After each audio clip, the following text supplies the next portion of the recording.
Welcome to Basketballheadzz Live. That's right, I am your host, Glenn Pooh Harding. And tonight, we have a very special guest. This basketball head is our Aquinas High School great, who led them to a B. Well, we don't say B. We're going to just say an official state championship. With a 32-point performance, she put in that work. She scored over 2,000 points in her high school career. But when it comes to her family, she comes from a family of ballers. Both her brothers played D1 basketball. One just made it to the NBA. After high school, this basketball head earned a scholarship to attend Rutgers University and play for a legendary coach, Vivian Stringer. She would go on to become All Big East, averaging 14.2 points per outing while netting a record-setting 189 three-pointers during her 4-year career, which placed her second all-time on the Rutgers record books. Once her college career was over, this basketball head played professionally overseas. Today, in addition to her work as a professional chef, she is the CEO and founder of Smiling Bellies, LLC, a boutique wellness advisory firm specializing in teaching whole food, plant-based lifestyle modification for athletes and communities-focused organizations. I'm with that plant-based. I just lost a bunch of weight going vegan, so we got a lot in common. This basketball head also started her own startup. 21 titles. We're going to get into that shortly. So, without further ado, help me welcome to the show Aquinas High School legend and Rutgers University great, Judith Brittany Wallace. Salute, Queen, salute. Thank you, Glenn. Thank you so much for that fabulous introduction. Nah, don't worry about it. It's well deserving. All the work that you put in over the years, well deserved. Trust me. Yeah, I'm glad that we're here live on YouTube. Just expanding the brand a little bit more, so more people could tune in. Because as I found out the other day, well, I knew this a while ago. A lot of people don't have YouTube, and Instagram, but they have YouTube. Right. And a lot of people who I've interviewed, they only signed up for Instagram to do the interview with me, so I feel blessed. Beautiful. Yes. So I want to jump right into this. Have you watched any of the shows, by the way? I watched your show yesterday with Renee Taylor. Okay. So check this out. What you could do in your spare time, because I know you're very busy, right? Yeah. You can check out my YouTube page. It has a slew of very legendary interviews from some unique ball players in New York City. Yeah. I'm talking about, I go back. Jerry Ice Reynolds, Ross Strickland, Rolando Blackman, Ricky Sobers, you name it, Coach Johnny Mathis from Kennedy. Yeah. And we kind of fell off a little bit. Not we, but, I have an artist on the show. I don't know if you can see this. This is Mo Hicks. Mo Hicks from Rice. Wow. Fire. And people don't know Mo Hicks balled out at Loyola Marymount. That's new to me. See? And that's what we want to do here at Basketballheadzz. We want to reveal those things about our New York City greats, legends, playground legends, you name it. The behind the scenes stories. A lot of things we don't know about each other.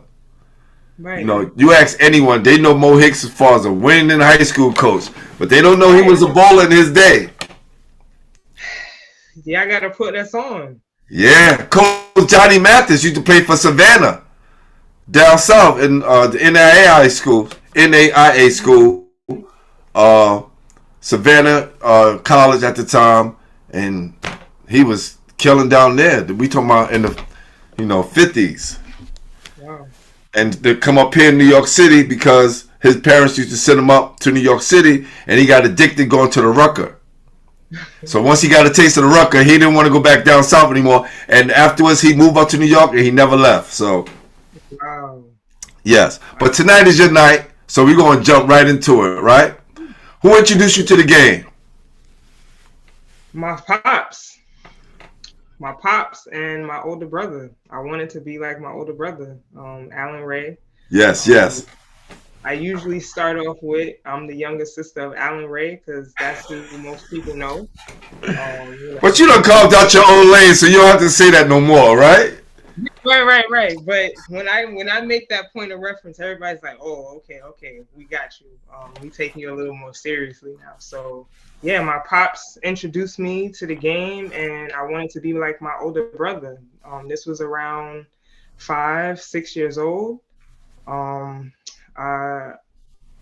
I initially grew up like, staying at home with my mom, cooking and stuff like that, because that's my passion. I'm also a chef too. I've been cooking all my life. Nice.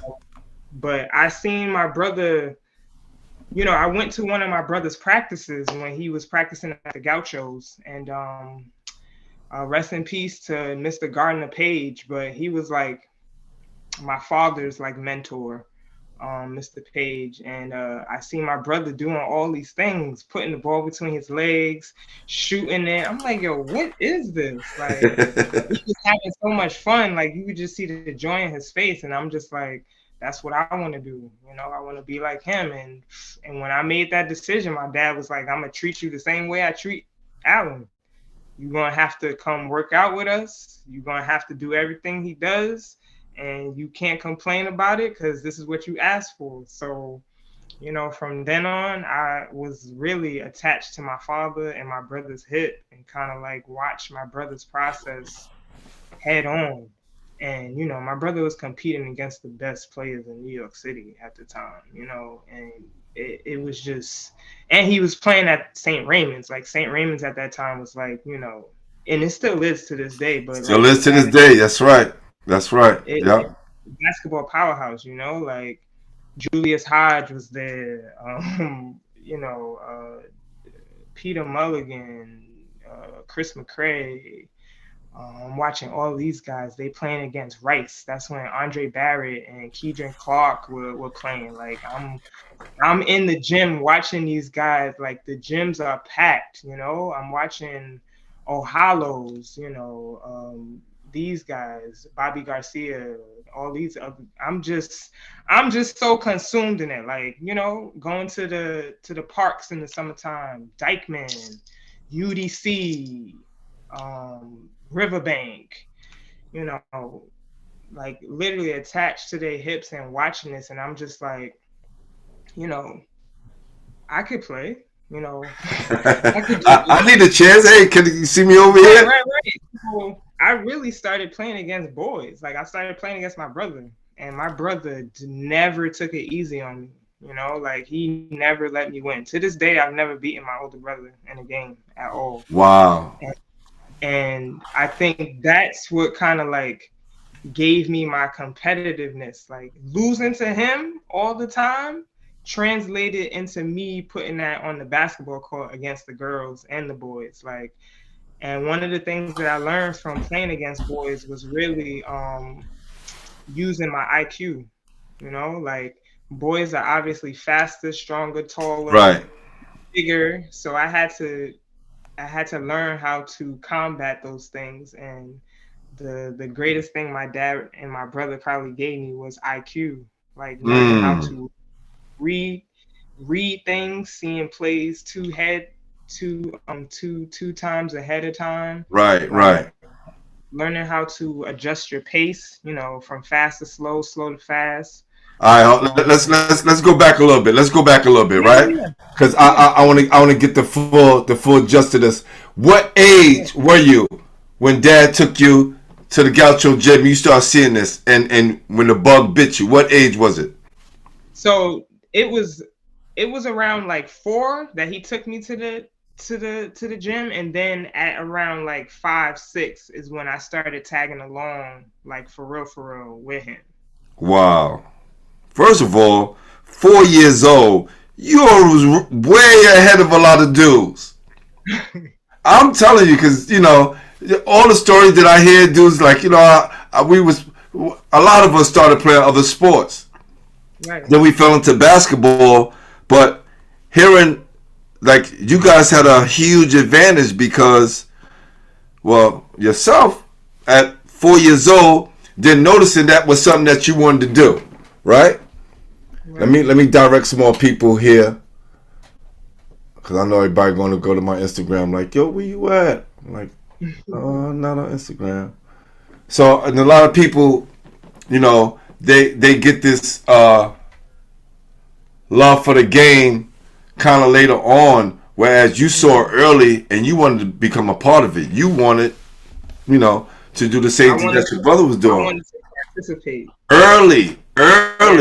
So you already had it fixated in your mind what you wanted to do, which I think is awesome, right? Right. And that just led to other things. Now, what part of the city were you guys from? So we grew up in the Highbridge section of the Bronx, so right by Yankee Stadium. Yeah. But I also grew up around Soundview and Castle Hill because I went to the Kips Bay Boys and Girls Club on Randall Avenue. And, heard of Kips Bay. I'm a Brooklyn dude, so when everything that we know about the Bronx, we heard through rap music. All right, so right. Straight up and down. And you know the deal, right? People from the Bronx don't come down to Brooklyn, and people from Brooklyn don't go to the Bronx. I don't know why was that disdain for, but that's just the rules of New York City. That's just how it happened. But for us ballers, we were forced to go everywhere, right? Because if our game was in Brooklyn, we had to go to Brooklyn. If our game was in the Bronx, especially Kips Bay Boys Club, you just had to go there and do your thing, right? So you had your brother and your father pushing you, right? There was no real sibling rivalry because it was just like, okay, if I want to be good, I got to be like my brother or better than what he's doing. Right. Absolutely. I seen him playing, and I was just like, I know he's good. Like, you can just tell. Like, you can tell he's good. He's making layups in the game, like shooting jump shots, and I'm just like, I gotta be as good as him. Like, and it kind of led me to understanding, like, at an early age that the mental was probably the most important thing, because by the time I got like really serious, like around like 10, 11, when I really finally found a girls team to play with, I knew like I could be really good. Like, yeah, but see, you just said something which, as far as guys and most ballers, is kind of reverse. We learn the physical first, then the mental. You know what I'm saying? You, on the other hand, you just mentioned it, right? It was just like, it was the mental aspect first. Then you learn how to play. Right. I learned the mental aspect first because my dad made us do conditioning. He made us do conditioning early. Like, we didn't just do like on the court ball stuff. Like, my dad made us run steps. Like, he made us run track. Like, he made us do these things because he's like, you can't play if you're not conditioned. That's right. And so like, I had to, run with my brother on the track. Like, that's a mental thing. Like, running is extremely mental, and like to go and push past like pain and being, you're physically tired, but your legs are still moving. Like, that's something that I learned from an early age, and that kind of like carried over into, I guess, everything else. Like, and living in New York City, we kind of do all those things indirectly, playing tag, playing Coco Livio, all of those physical athletic games that kind of builds up some of our muscles, right? And I know for me starting up in baseball, then playing football, then leaning into basketball, that kind of helped. So, and those what the athletes do down south. They play multiple sports. Unlike us, Right. we just play one. Your dad was ahead of the curve. Right. Like I didn't necessarily play in other like organized sports, but my dad loved baseball. He, we were Yankee fans. We lived literally a 15-minute walk from Yankee Stadium. Like Yeah, when me they too. were I'm winning guilty of that. Yes. when they Yankee were winning fan. those winning those World Series in the 90s, like we could literally hear, like, our house was like vibrating because you can Wow. hear the energy from the stadium down the block. So I grew up like watching baseball, and like my dad was just, he loved the track too. Like my dad ran track. Like he stayed in condition. Like my dad did push-ups.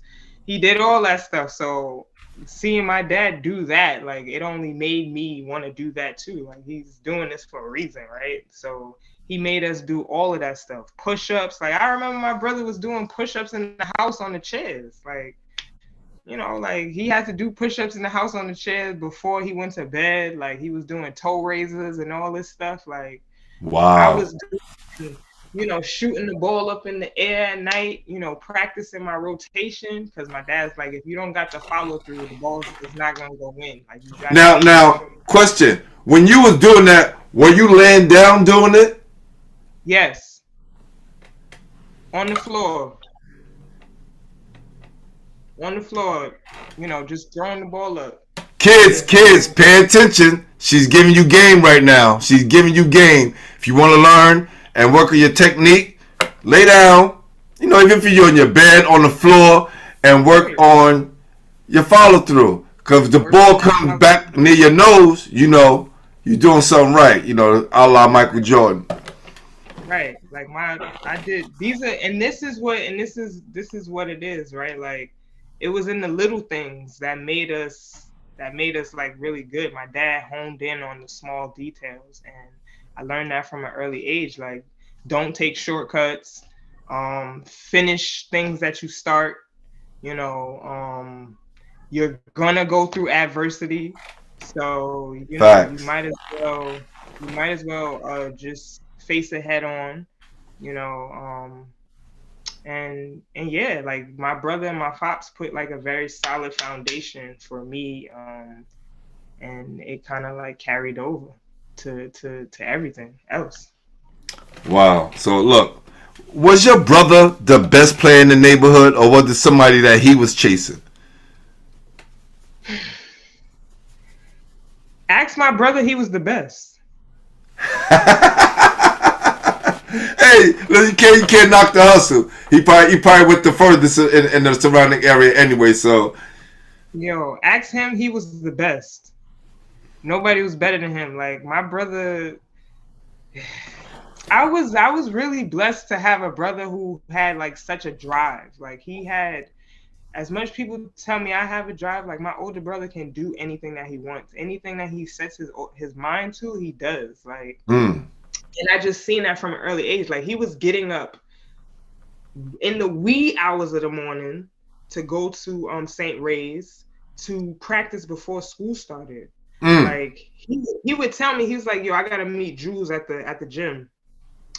Because we're gonna work out and play one-on-one after, before school starts. And that's your workout partner. Like both of y'all just like sick with it, right? Like he was waking up at like 4 in the morning, leaving at like 5. I'm like, yo, right. You don't even start till 8. Like, why are you getting up so early? Like what is he doing? And then obviously as I got a little older, I started, understanding like, he was trying to separate himself from the pack. And that's what he did. That's essentially why my brother made varsity as a sophomore. Like not too many people make varsity as sophomores in high school, especially not at no basketball powerhouse. Yeah. Some of the blessed ones do. Right. Yeah. Right. So I seen that. I was like, yo, he's pretty good, man. It's pretty good. Wow. So let's talk about that first game you played under the whistle. Like, what was that like? My first official game was actually at the Crackers Whack Park, in Harlem, in Manhattan. I remember it because this was the first game I actually did a move. With the Jordan that right off the highway. Yep. Yep, definitely. And that park right there, like, I remember it to this day. I was pushing the ball up the court on the right-hand side, and somebody cut me off, and I put the ball behind my back and went to the middle of the court, dribbled to the middle of the court, did a bounce pass to my teammate, and he made the layup. I was playing with boys at the time. He made the layup.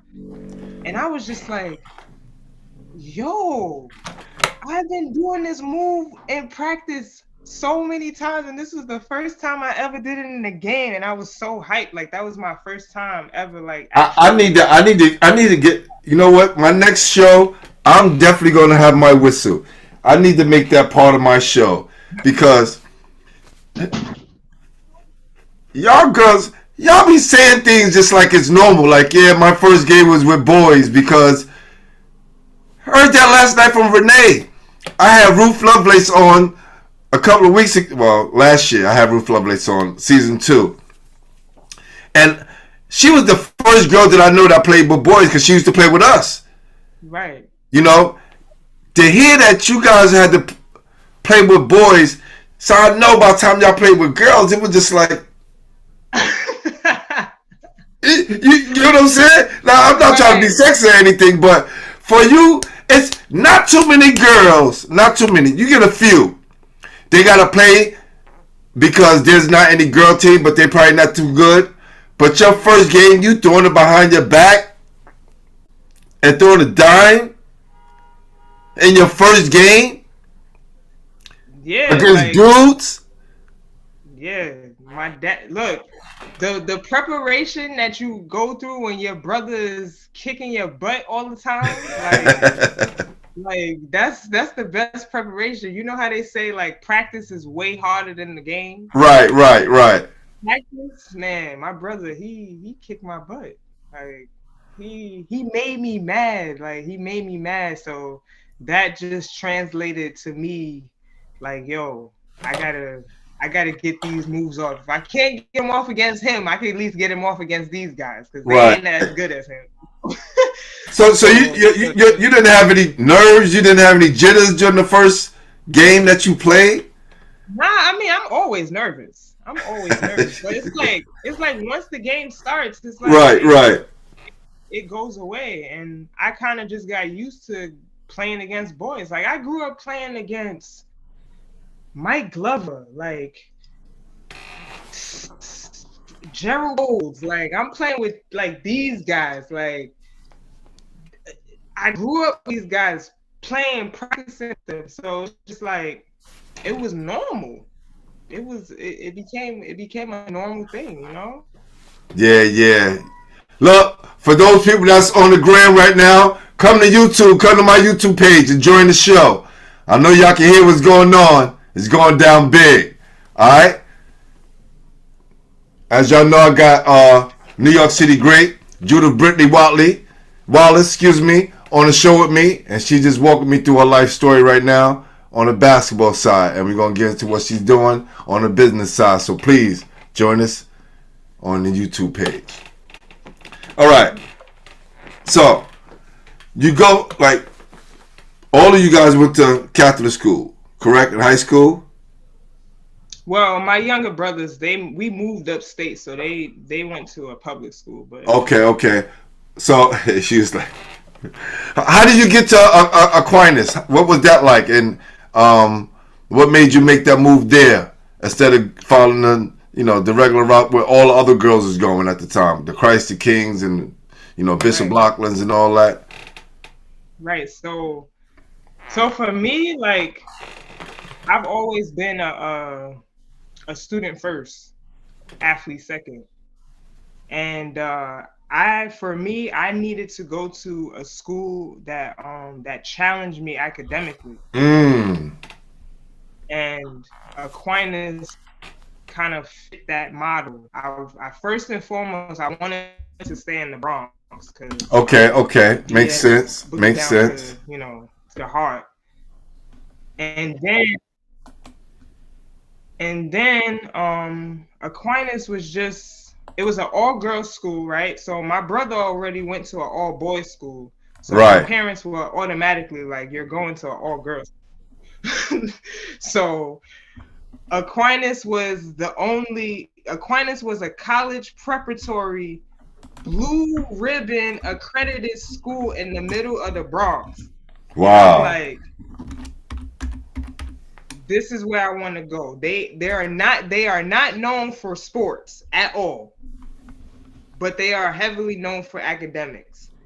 So I know that they're going to challenge me academically, and I know that my skill set is good enough for me to take them somewhere athletically, because they're not doing anything.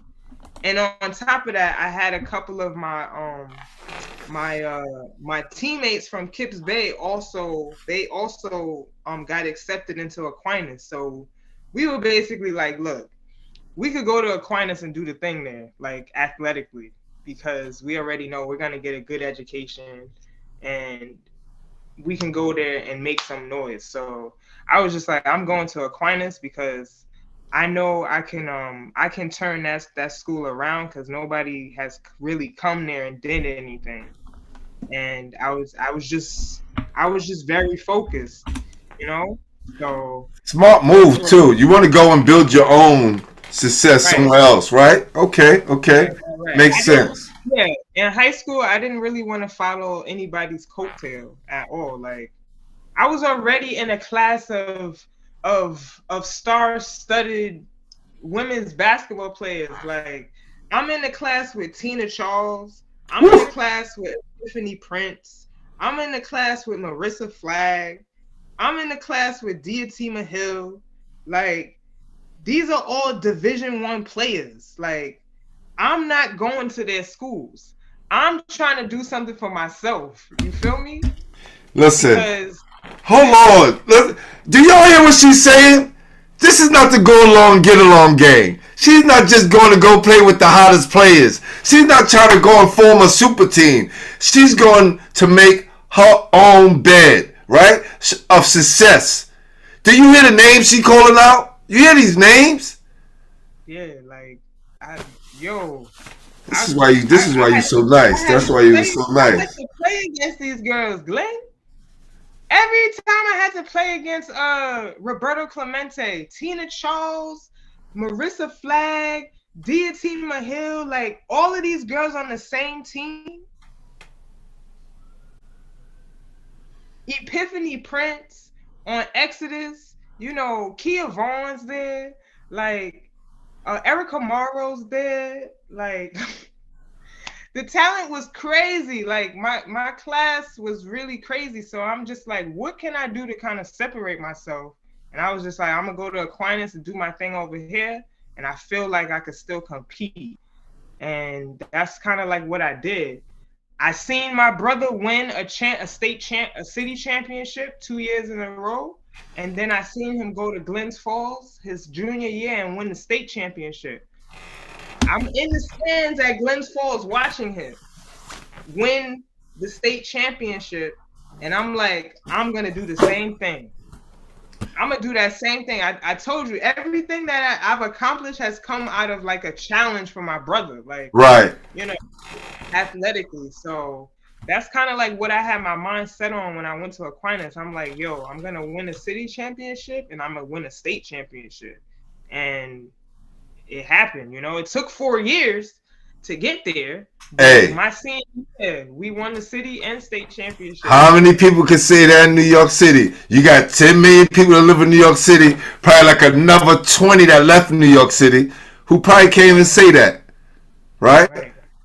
You're looking at a fortunate city championship winner here, 1986, right? Went to Lincoln, got the first one, school history, of course, the dynasty that followed afterwards. Right. And Glen Falls was such a magical moment. We came up short against King Rice and Binghamton, but going there and experiencing, the camaraderie through all the ball players that made it, right? Knowing your right? A small few of a whole bunch of people that didn't get a chance to go up there.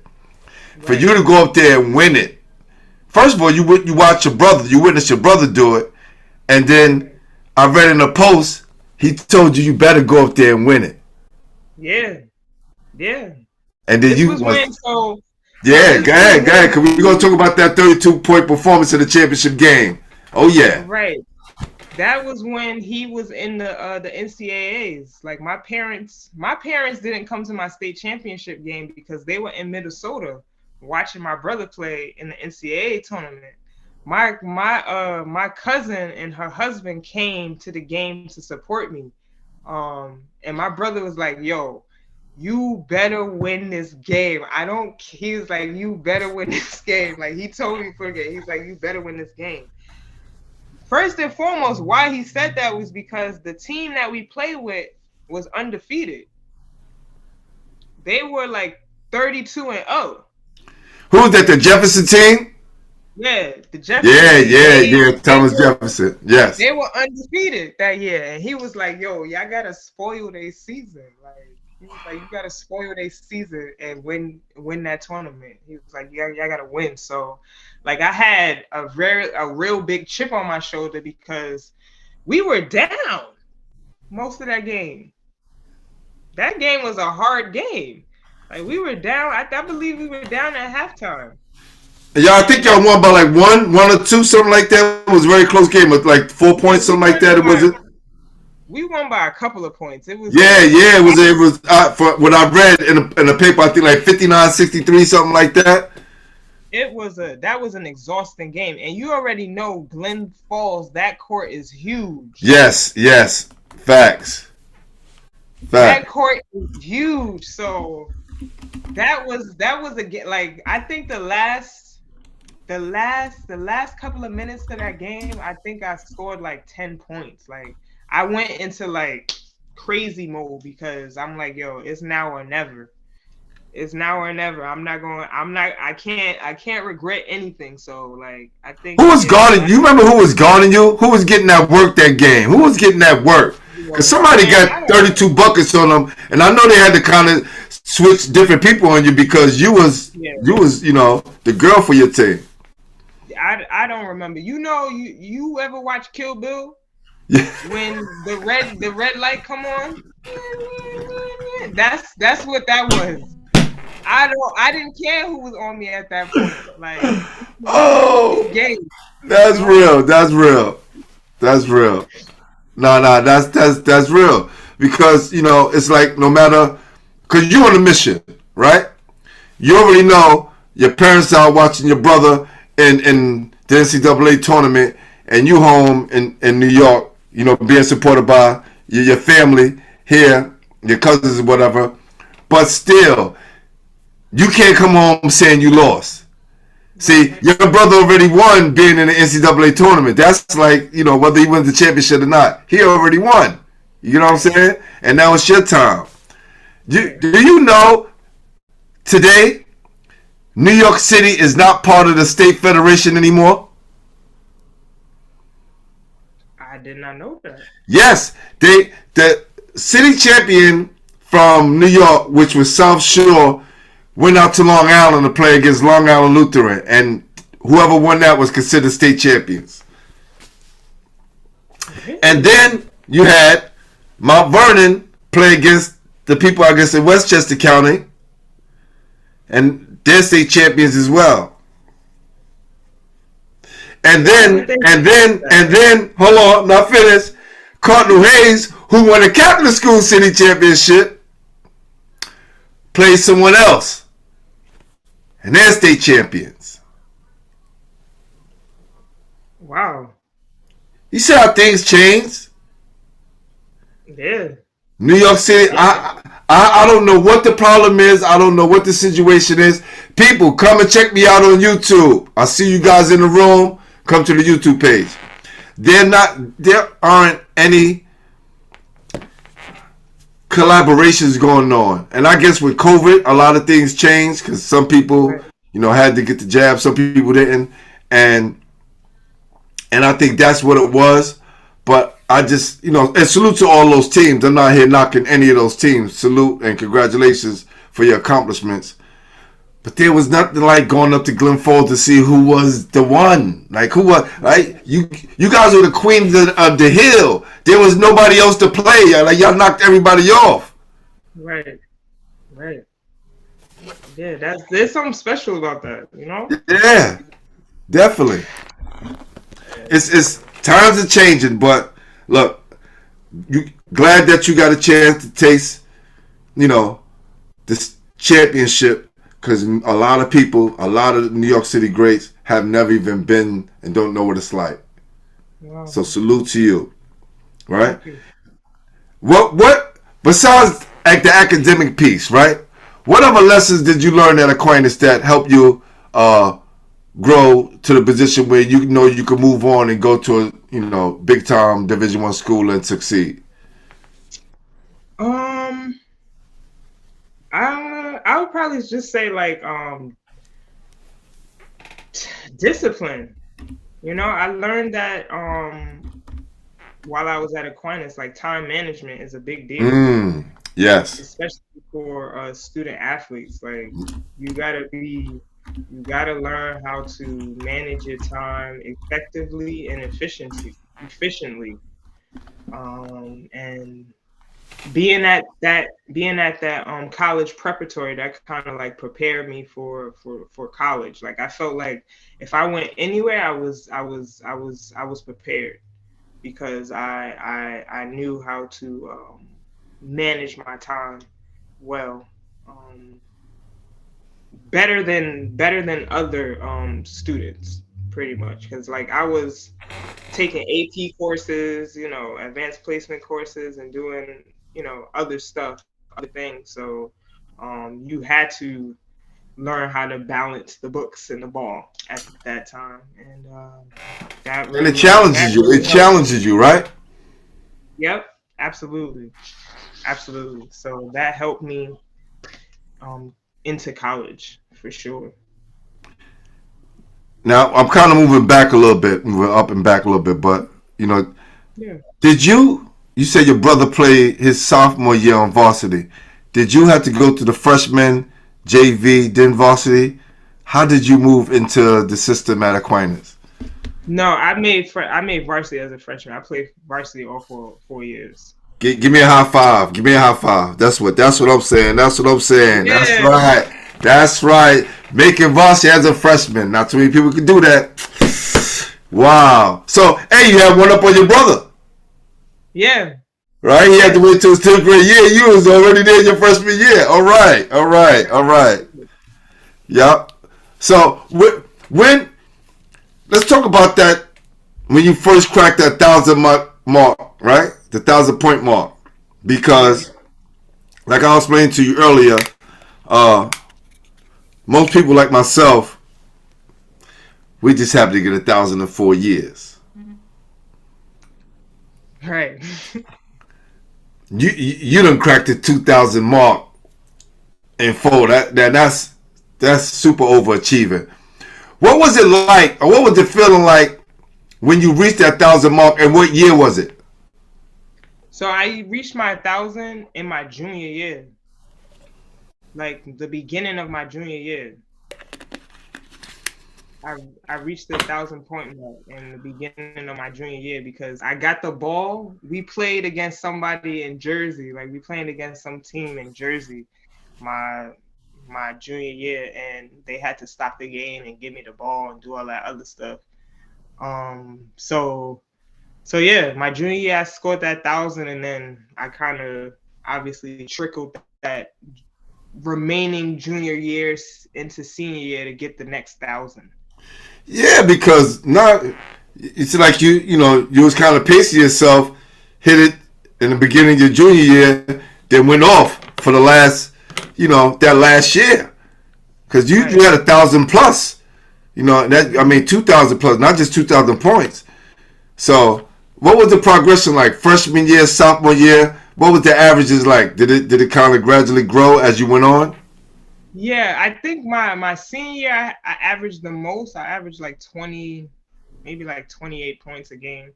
but everything it grew as I became, I made it to the next year. So I probably was averaging like 20 points my freshman year, and then it steadily increased. But I think my senior year I averaged like 28 points Damn. per game. Hold on, let me just put this up here so people know where to come. Hold up.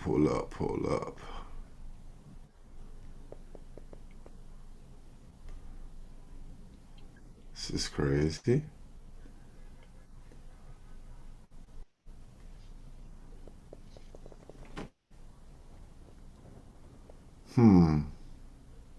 Oh, there we go. All right.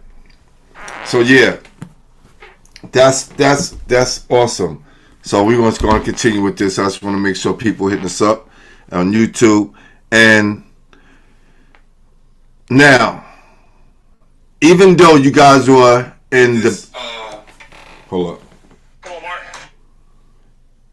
In the B division, who are some of the people in the A division that you guys faced? Who's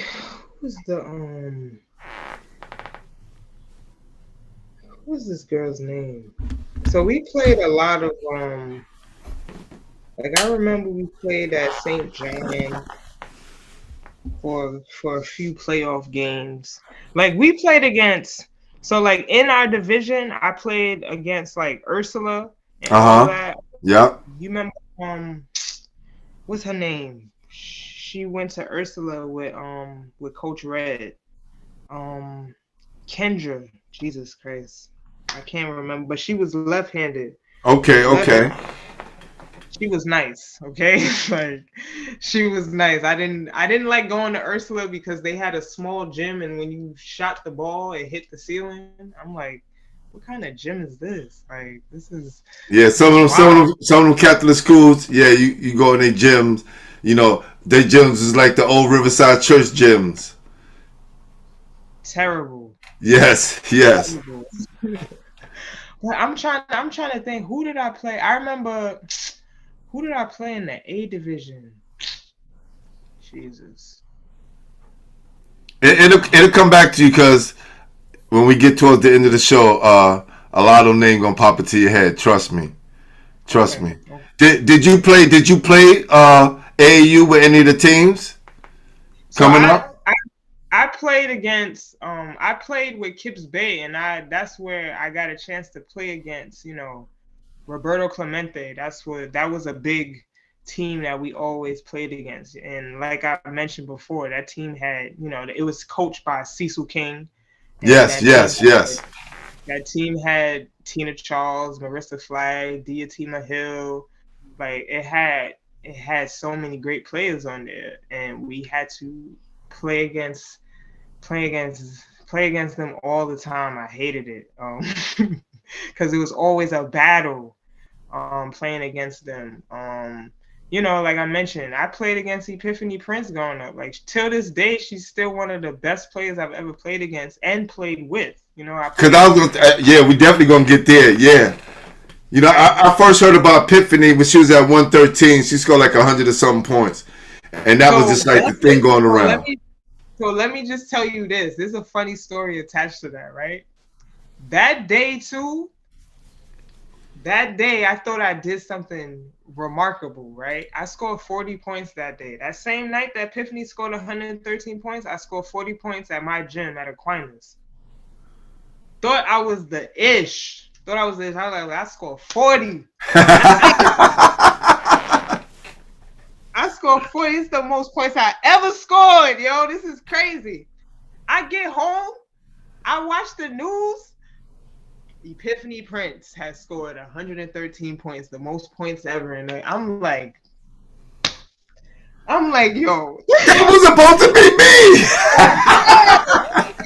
What is going on? But obviously, Piff is just she's nasty. She's still competing to this day. She's in her 13th season. Like, salute to Piff. Like she's just different, yo. Like Piff is she had put New York on her back at one point. It was just it was definitely a joy to watch. Hope to get on the show one day as well.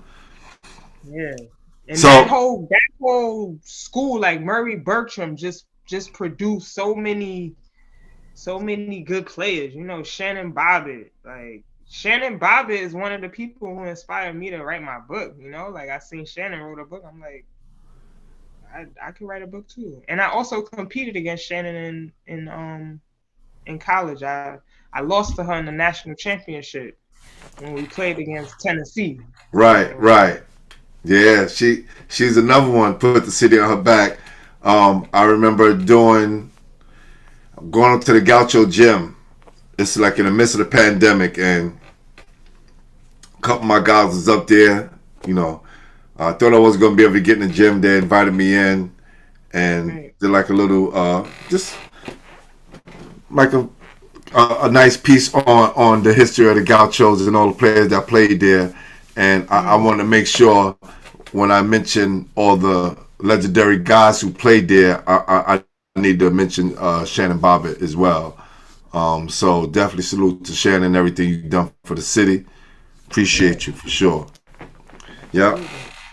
So, you know, I'm about to go there, right? And I hope you remember, right?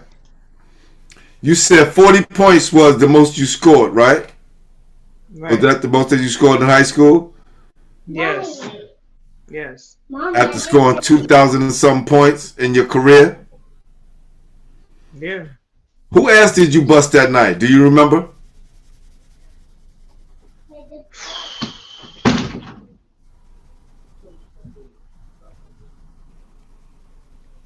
I think we played one of these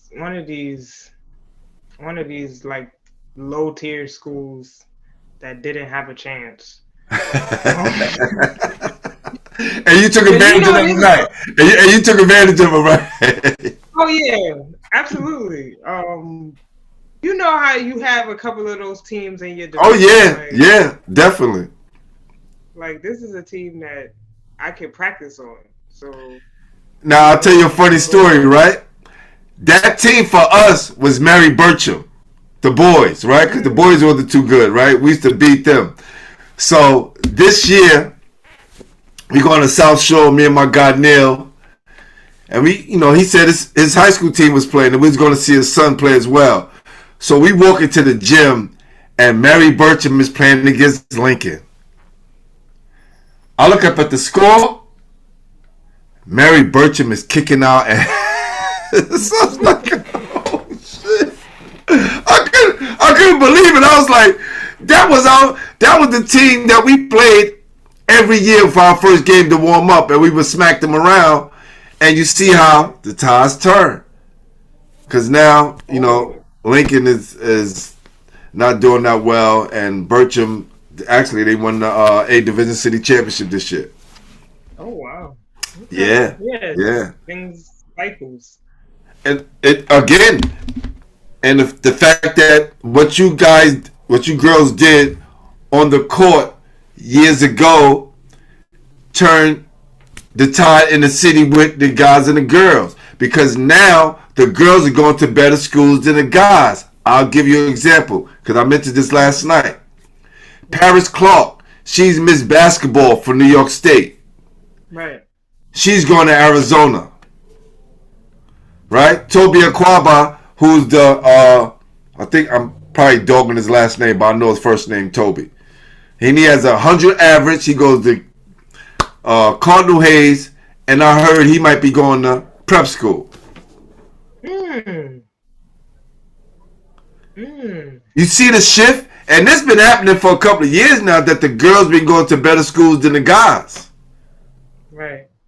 And it's because of all the work that you guys put in, and all the work that those girls who came in before you, you know, that they were just putting in the work and grinding, and then you guys came.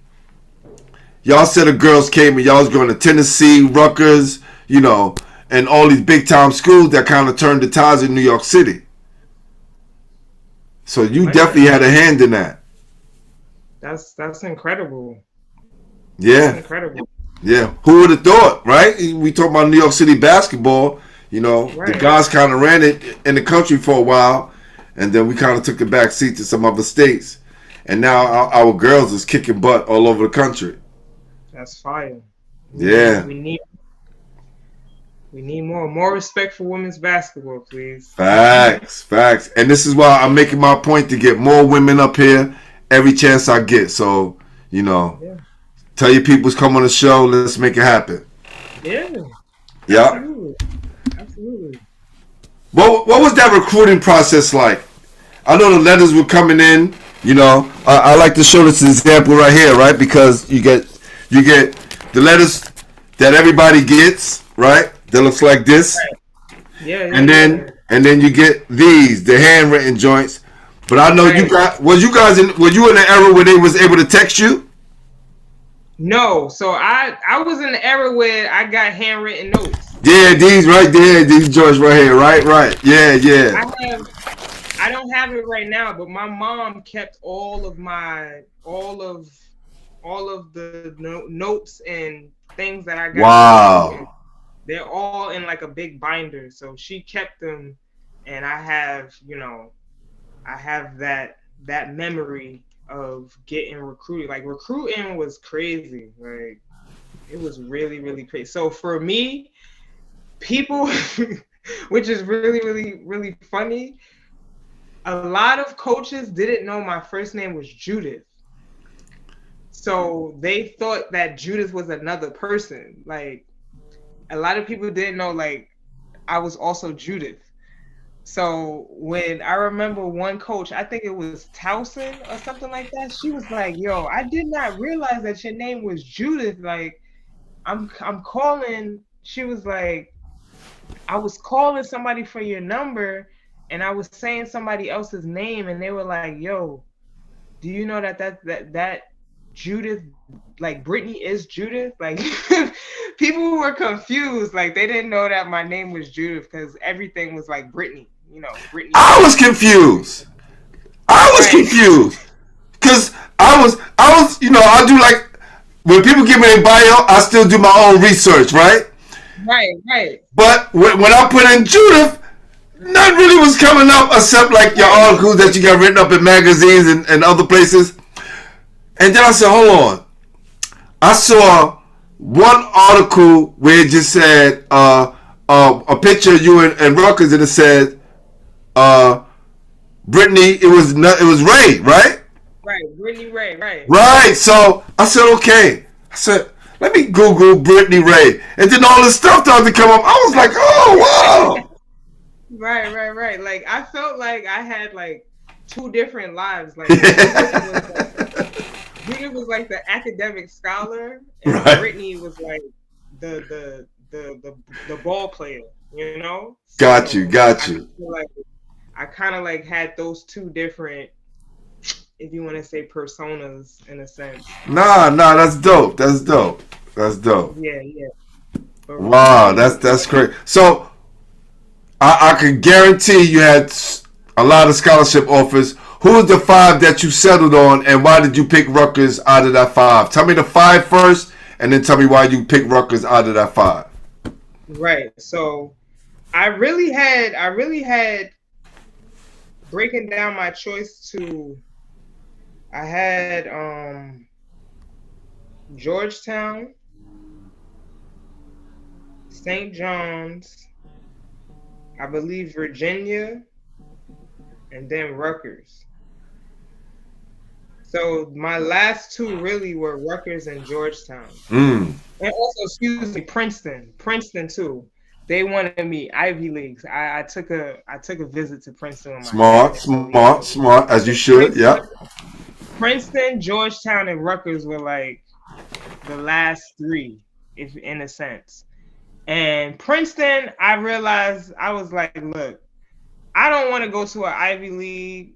I really want to go somewhere where I can really ball. Like, Ivy Leagues, they don't really, you know, compete like with the best. They too robotish. It was just like pass. Yeah, like I didn't want to do that. Like, I already felt like in high school, I I already built a program.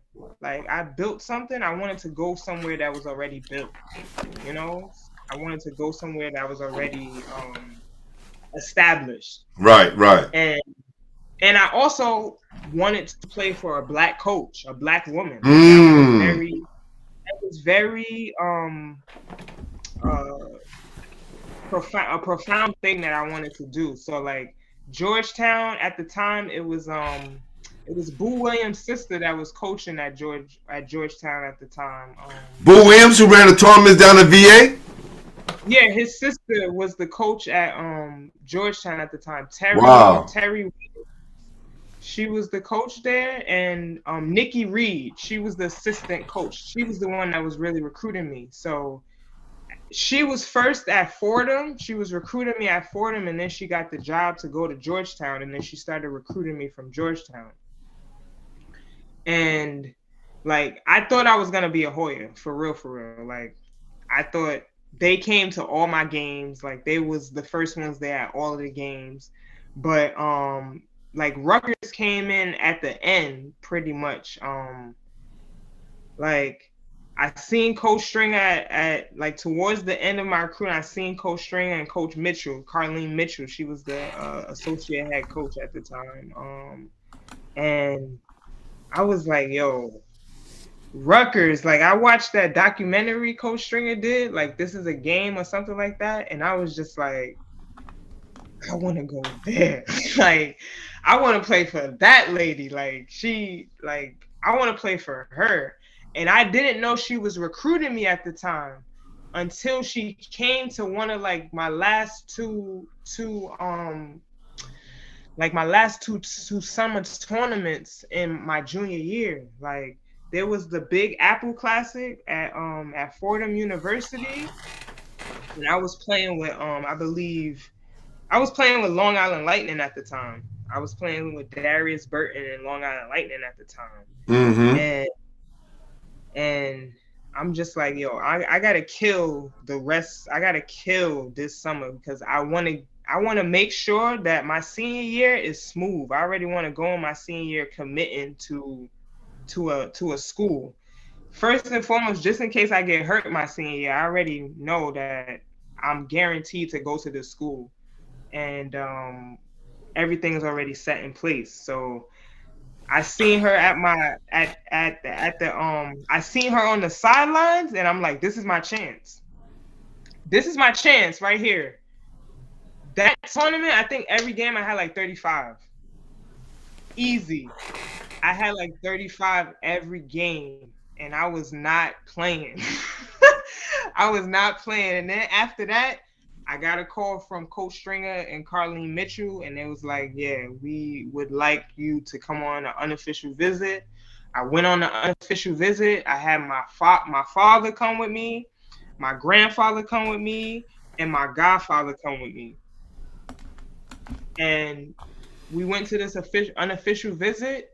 And before we even talked about basketball, Coach Stringer was like, you're going to get a degree.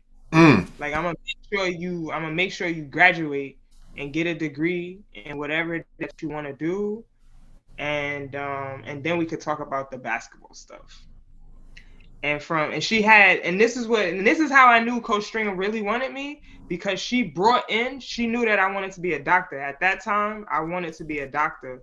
I wanted to do pre-med, and she brought in the top surgeon from the Robert Wood Johnson Hospital that has the partnership with Rutgers University. Mm-hmm. And he came in and talked to me about, you know, like what it really takes to become a doctor and do all this other stuff. So, and then like that right there kind of like hooked me, you know, like she's like, you're going to be my first doctor. You know, I know you want to do this. So I'm ecstatic that you want to do that. And that's kind of like what grabbed me about Coach Stringer. Like, first and foremost, she reminded me of my mother. So like she already gave me the mother vibe away from home. So I knew that I was in good hands. She was a Black woman that I respected, and I wanted to play for a Black woman. And then she just was like, yo, you're gonna get a degree first, and then all the basketball stuff can come after. And after that visit, I was like, yeah, I'm going to Rutgers. Like, it's no question. Like, everybody was like, yo, how are you going to Rutgers? Like, they are guard heavy. You not gonna play. Like, they got Essence Carson. They got Matisse Adjavon. Epiphany Prince just committed. Like, what are you doing? I'm like, I'm the best shooter out of all of them. Woo! Talk that talk. That's what I'm saying. I'm like, I'm the most, like, I had the confidence in myself. I'm like, I'm a shooter. I could come in here and do whatever. I could play with these girls. Like, I could play with them. I may not have the crazy, left, right, like Piff. That's that Brooklyn. That's that Brooklyn right there. Like, I don't have that, but I got this and I got this. That's right. I'm not the quickest. I'm not the fastest. But I could keep up with the mind, and I could shoot. So that's what I told myself, and I was like, yo, I'm going to Rutgers. And it was right. It was a perfect thing. Like, kids got to think about all the different aspects when they're making their decision to pick a school. Like, location. The location was great because it was right next to, obviously, New York. My parents could drive to the games. My parents were integral in my parents and my little brothers could come to the game. Like, I needed my family at my games, like, that's first and foremost. Like, style of play, like, I already knew they was running up and down. Like, Coach Stringer's style of play is up and down. You got to play defense. You're going to get held accountable for whatever it is that you're gonna do. So I already knew all these things coming in, but, like, I feel like kids don't really assess the whole picture of when they're making that decision to go to school. Some people just go for the name. Like, you should go where you are celebrated, like, where they really, really want you. Like, I preach that all the time. Yes. Now, did your brother kind of help you with that little checklist? Because, I can tell us from back in the days when we were coming up that we didn't have anyone to kind of give us that, right? And a lot of us, we would go to the places that we wanted to go and not the places that wanted us. Right. Not saying all of us, but a lot of us, Right. And I always tell kids, you got to go to the place that really wants you. And also have that checklist that you just made. Right? You got to check all those boxes off to make sure it fits you. Absolutely. Like, that's and that's why having a someone on your corner that understands. Like, my dad understood all those things because he went through that with my brother, my older brother, first and foremost, and then he had that experience. But a lot of people don't know, like, my dad learned all that stuff from rest in peace, Leon Barrett, Angela Barrett and Andre Barrett's father. Like, because Andre was a couple of years ahead of my brother. So Mr. Leon kind of, like, took my dad under his wing and kind of schooled him on the questions he needs to ask, That's right. What he needs to look for, and doing all that other stuff. So, shout out to Mr. Leon for giving my dad that guidance. Yes, salute Mr. Leon, for sure. For sure. Absolutely. So I read the article, because they did a whole article and you wanted to become a doctor. Right. Do you still have the article? My mom has it somewhere. Yeah, I read that. I was just like, I was proud. When I read that, I was like, she didn't tell me this. Of course, hearing the story now, you can see it went somewhere else. I was just like, how come it's not in the bio? She's a doctor too, and a chef. And I'm just going down all these things because I don't know. I'm just doing my research. But the fact that, you had a coach that was so supportive and people who want to push you in that direction, I just think that makes, it worthwhile going to college, specifically that college that you chose, because the people that were behind you and push you, to help you with your dreams, So how important was, and I know you said some of the things before, but was Coach Stringer with you and the other girls, you know, at that moment and stage of your life? Profound. You know, Coach Stringer just retired after 50 years this Saturday. Yeah. And the imprint that she has on all of us is, you know, it could never be replicated or emulated. You know, you could just tell she cared for you as a person. Like, now I don't know too many Hall of Fame coaches who are going to write the forward for a book from their for their former players. You know, like, I'm forever indebted to her because she did that. You know, like, I shot my shot and asked her if she could write the forward for my book, and never in a million years thought she would say yes. And, you know, she's like, of course, I would say yes. Like, absolutely. Like, I just gotta find time, you know? Like, she does stuff like that, like little things like that. That's Coach Stringer at heart. Like, she cares, and you know, you could tell she cares based on how she treated us when we were in school. Like, she always made sure, like, we couldn't wear sweatpants and sweatshops on the plane. Like, we had to wear khakis and mock necks and all this stuff, like, because she always had this thing about presentation. Like, you're not only representing yourself, you representing me, you representing the university, you representing your family, so you got to make sure that you're always looking right. You know, like, she instills these things, like, you are only as strong as the weakest link. Like, never be the weakest link. You know, like, heavy is the head that wears the crown. Like, if you have the ambition to do something, know that adversity is gonna come with it. Right. You know, so she was just like a walk-in.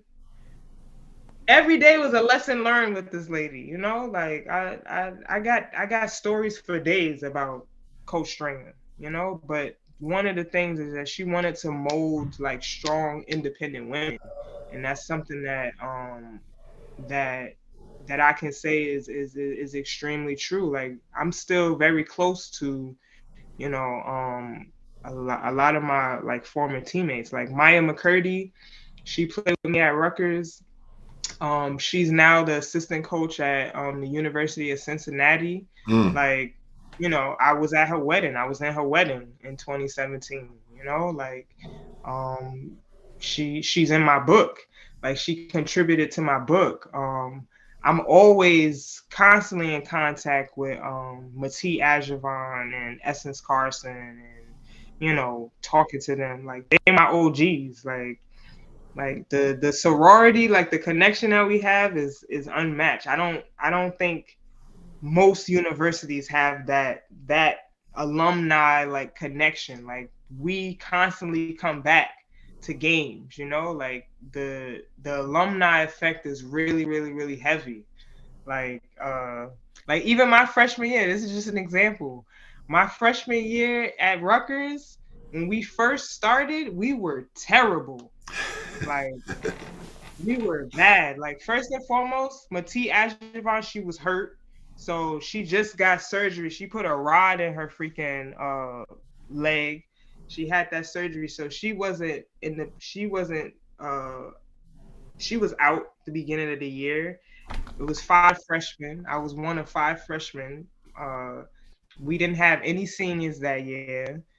We had juniors, like, and we didn't have no chemistry in the beginning. Like, it was bad. Like, Coach Stringer makes you do a conditioning test every year before, like, practice starts, so that you can, you know, actually practice.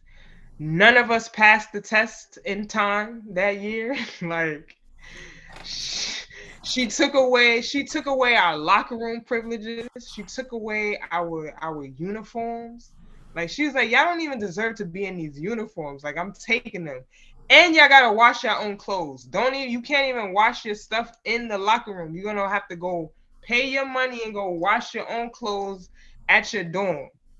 Like, this is the type of ethos in the beginning of the season, my freshman year. Like, we were terrible. And, you know, when we get a break, that's when two-a-days come in. You like, yeah.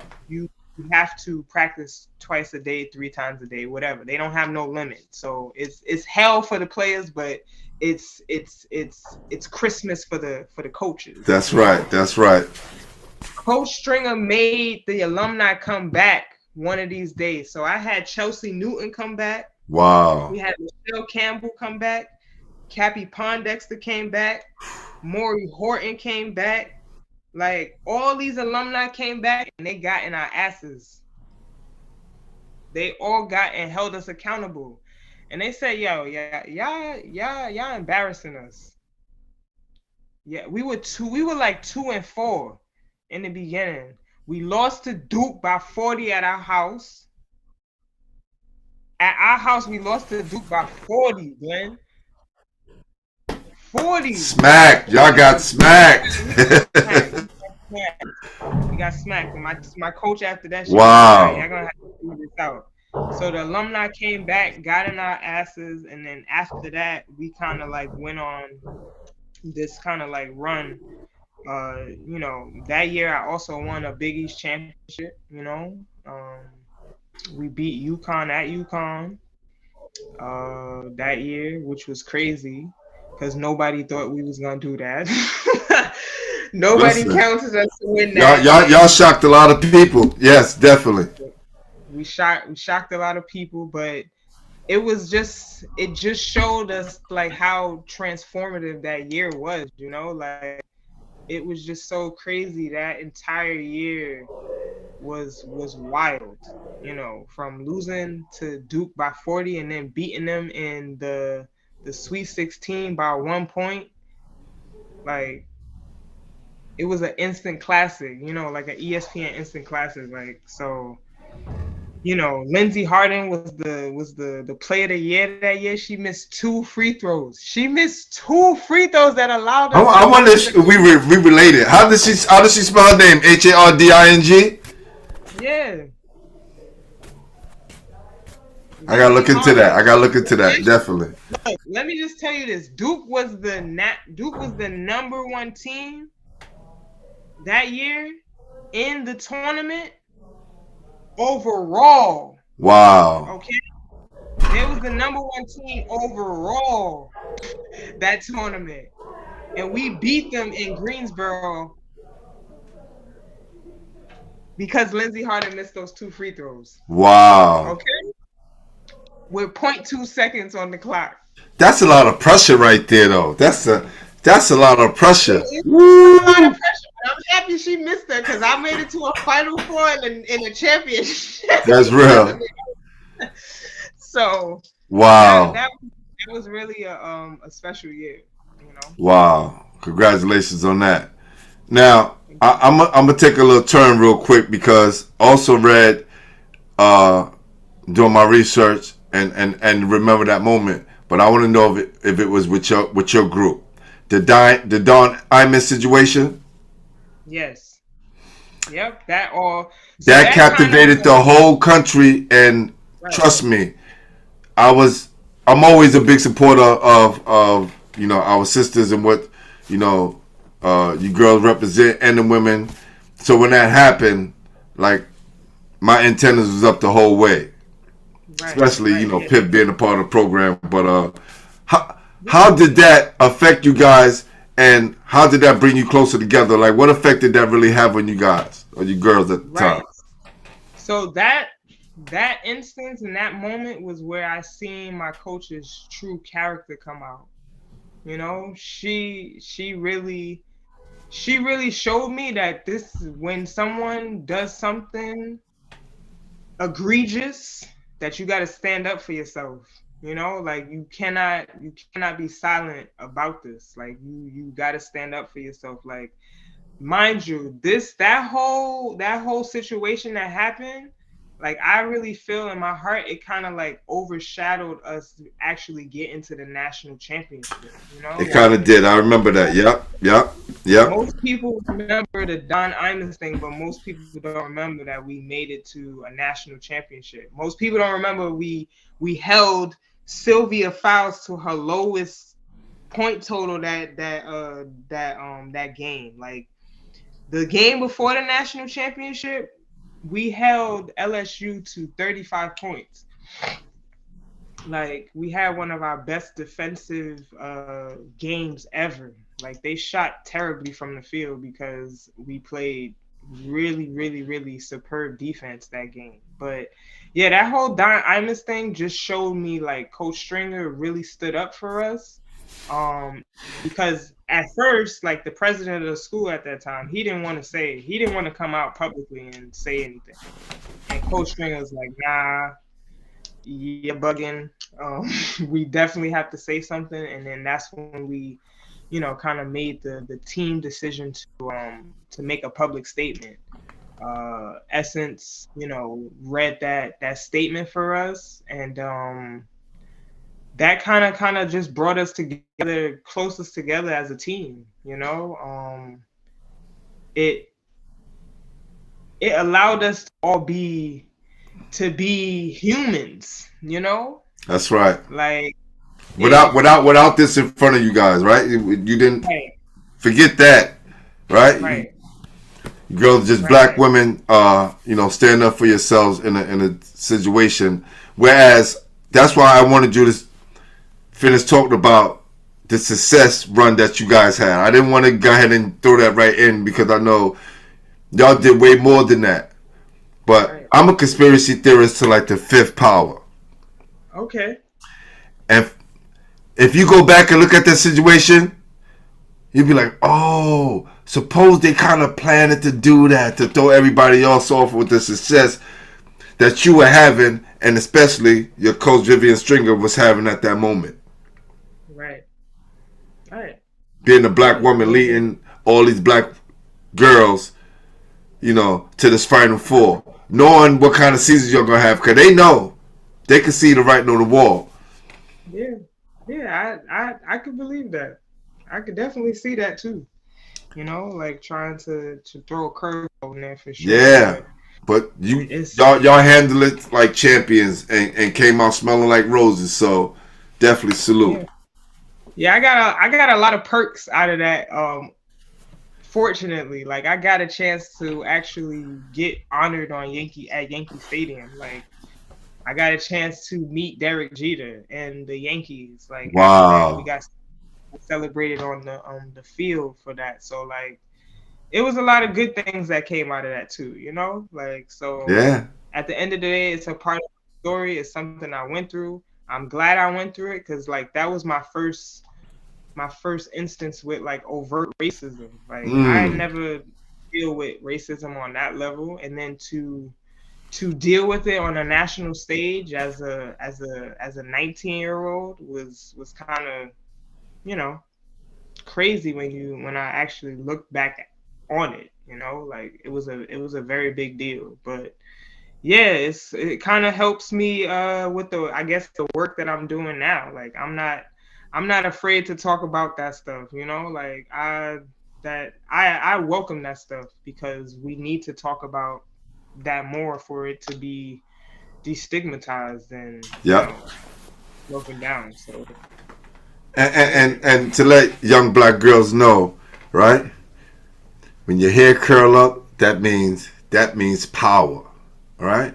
A lot of times, we get to look at what we think beauty is, right? Because what's promoted to us all the time, and just seeing all you girls, even in your sweatsuits and sneakers, you still was all decked out, right? Looking like women and representing in a powerful fashion.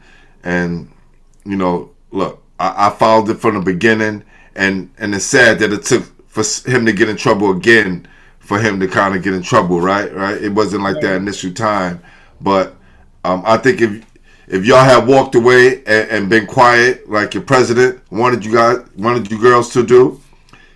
But again, the reason why you went to Rutgers because Coach Vivian Stringer, who saw more than you than just basketball, and she proved that moment when that situation came up. So absolutely, she cares for you as a basketball player and more importantly as a person. So it's So let's talk about your best game at Rutgers. What was the best game that you had that you remember that sticks out of all of them?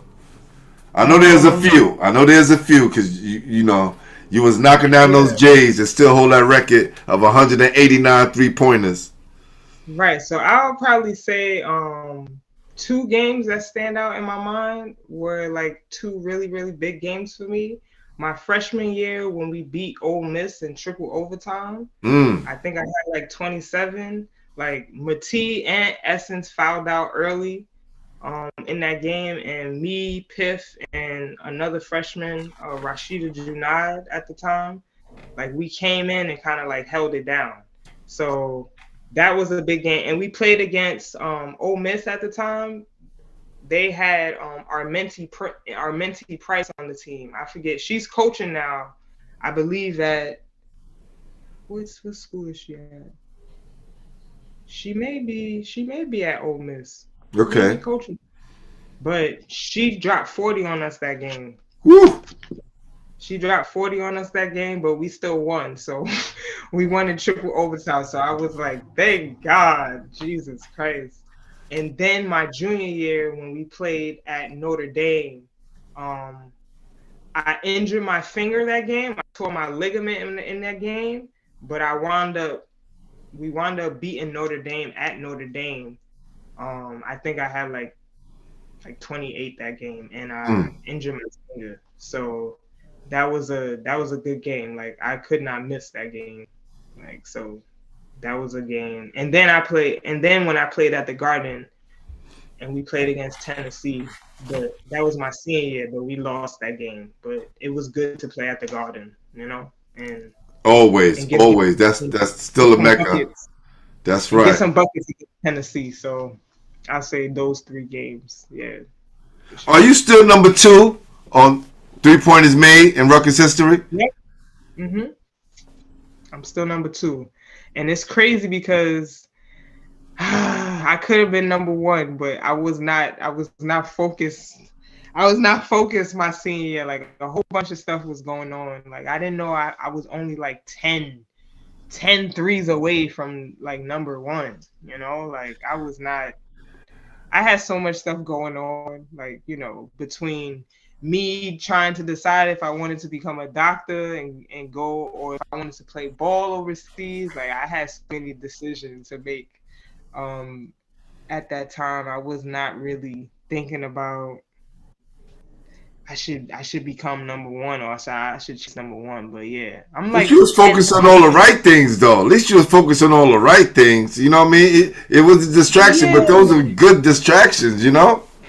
Yeah, I'll say that. She like, nah, Glenn, I don't know what you talking about. Right. I wanted, like, if I really wanted to, like, if I really did focus in, I could have been number 1. You know, like I really could have. But I'm happy to be in the books either way. That's right, because you came into this school saying I got the best jump shot, so right. Proved to be right. It's somewhere along the line, like when I don't know, I developed like a little hitch in my shot. Like I don't know where it came from, but like I shot on the side. Like Coach Stringer was like, "Yo, your shot is crazy." but I'm like, "Yo, Coach Stringer, it goes in, right?" Like she's like, I can't debate that. I can't debate it. You know? Yeah, I have a. When I was coaching, that used to bother me. When I see a kid shot is just not as smooth as it should be, but if it goes in, it's just like, okay, all right, I'm gonna leave that alone. You know, it's hard as a coach. Oh, I know. Coach Stringer used to come to me all the time. She's like, "Yo, she's like, oh my God." She's like, "Yo, but it goes in. That's the crazy thing." And I'm just like, "Yeah." She's like, I can't tweak it. It goes in. I'm not gonna touch it." Yeah, it's kind of hard to do as a coach. Wow. So, right, you got the scale that you're juggling, right? You got, I'll say, doctor overseas, doctor overseas, doctor overseas. Right. Yeah. What made you choose to go overseas and not become a doctor? So it was me following my heart and me following my intuition, essentially. I was literally taking my pre-MCATs, and I was taking the test, and I'm just like, something don't feel right, like I don't think this is really what I want to do. I don't think I want to go down this path. And I kind of spoke to my parents about it and my mom, and I was just like, they were just like, well, we want to do. I'm like, I want to play. They're like, go play. Wow. They're like, go play. So I kind of like asked around for people to link me with like an agent. I spoke to one of the alums. They hooked me up with an agent, and I had to put together like a highlight tape or my games and all that stuff, send them my tapes. And I thought I was going to get drafted. That's another thing. And this is something too I want to tell the student athletes. Please take advantage of every opportunity that is presented to you. So me, foolishly, in my naivete, I did not go to one of these exposure camps that I could have went and solidified myself into the draft. Like I thought I was good. Like I made second team All Big East. I was averaging 14 points a game. We made it to we got bumped off in the first game, but I made it to the NCAA that year. So I was like, I should be good. I should be good. I don't have to go. Like two of my other teammates went to this mini like exposure camp.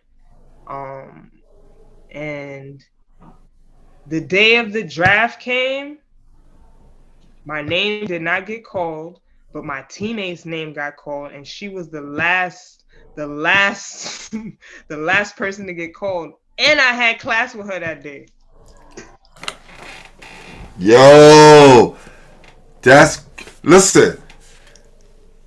I'm listening. I'm listening to your story now. It just remind me what Renee went through. She was the leading scorer in the ACC.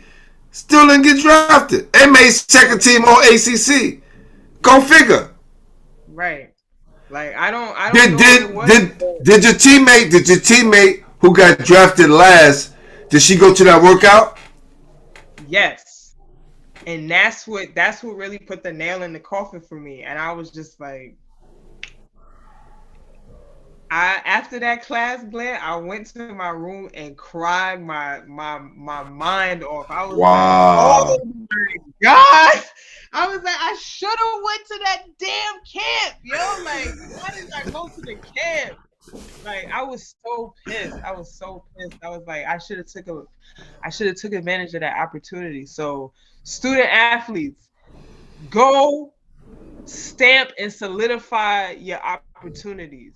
If you get an opportunity to go to exposure camp and make a name for yourself and put that case in play, do it. I already had my mindset that I was already good, and that wasn't the case. But all in all, I got an opportunity to play overseas, and that kind of, that door didn't open, another door opened. So, you just got to stay diligent and, How many years did you play overseas? So I only played 1 year overseas. Okay. I could have continued, but I just didn't. I didn't like it. Like I had a great experience with my traveling and doing all that other stuff, but like just my coach, he was bad. Like my coach was bad. Like he was basically telling me contradictory things about the things that I already like learned, like defensive principles and stuff. Like we didn't agree on a lot of stuff. And then like even when I went over there, I didn't start at first. I'm like, I'm killing this girl in practice every day and I don't stop.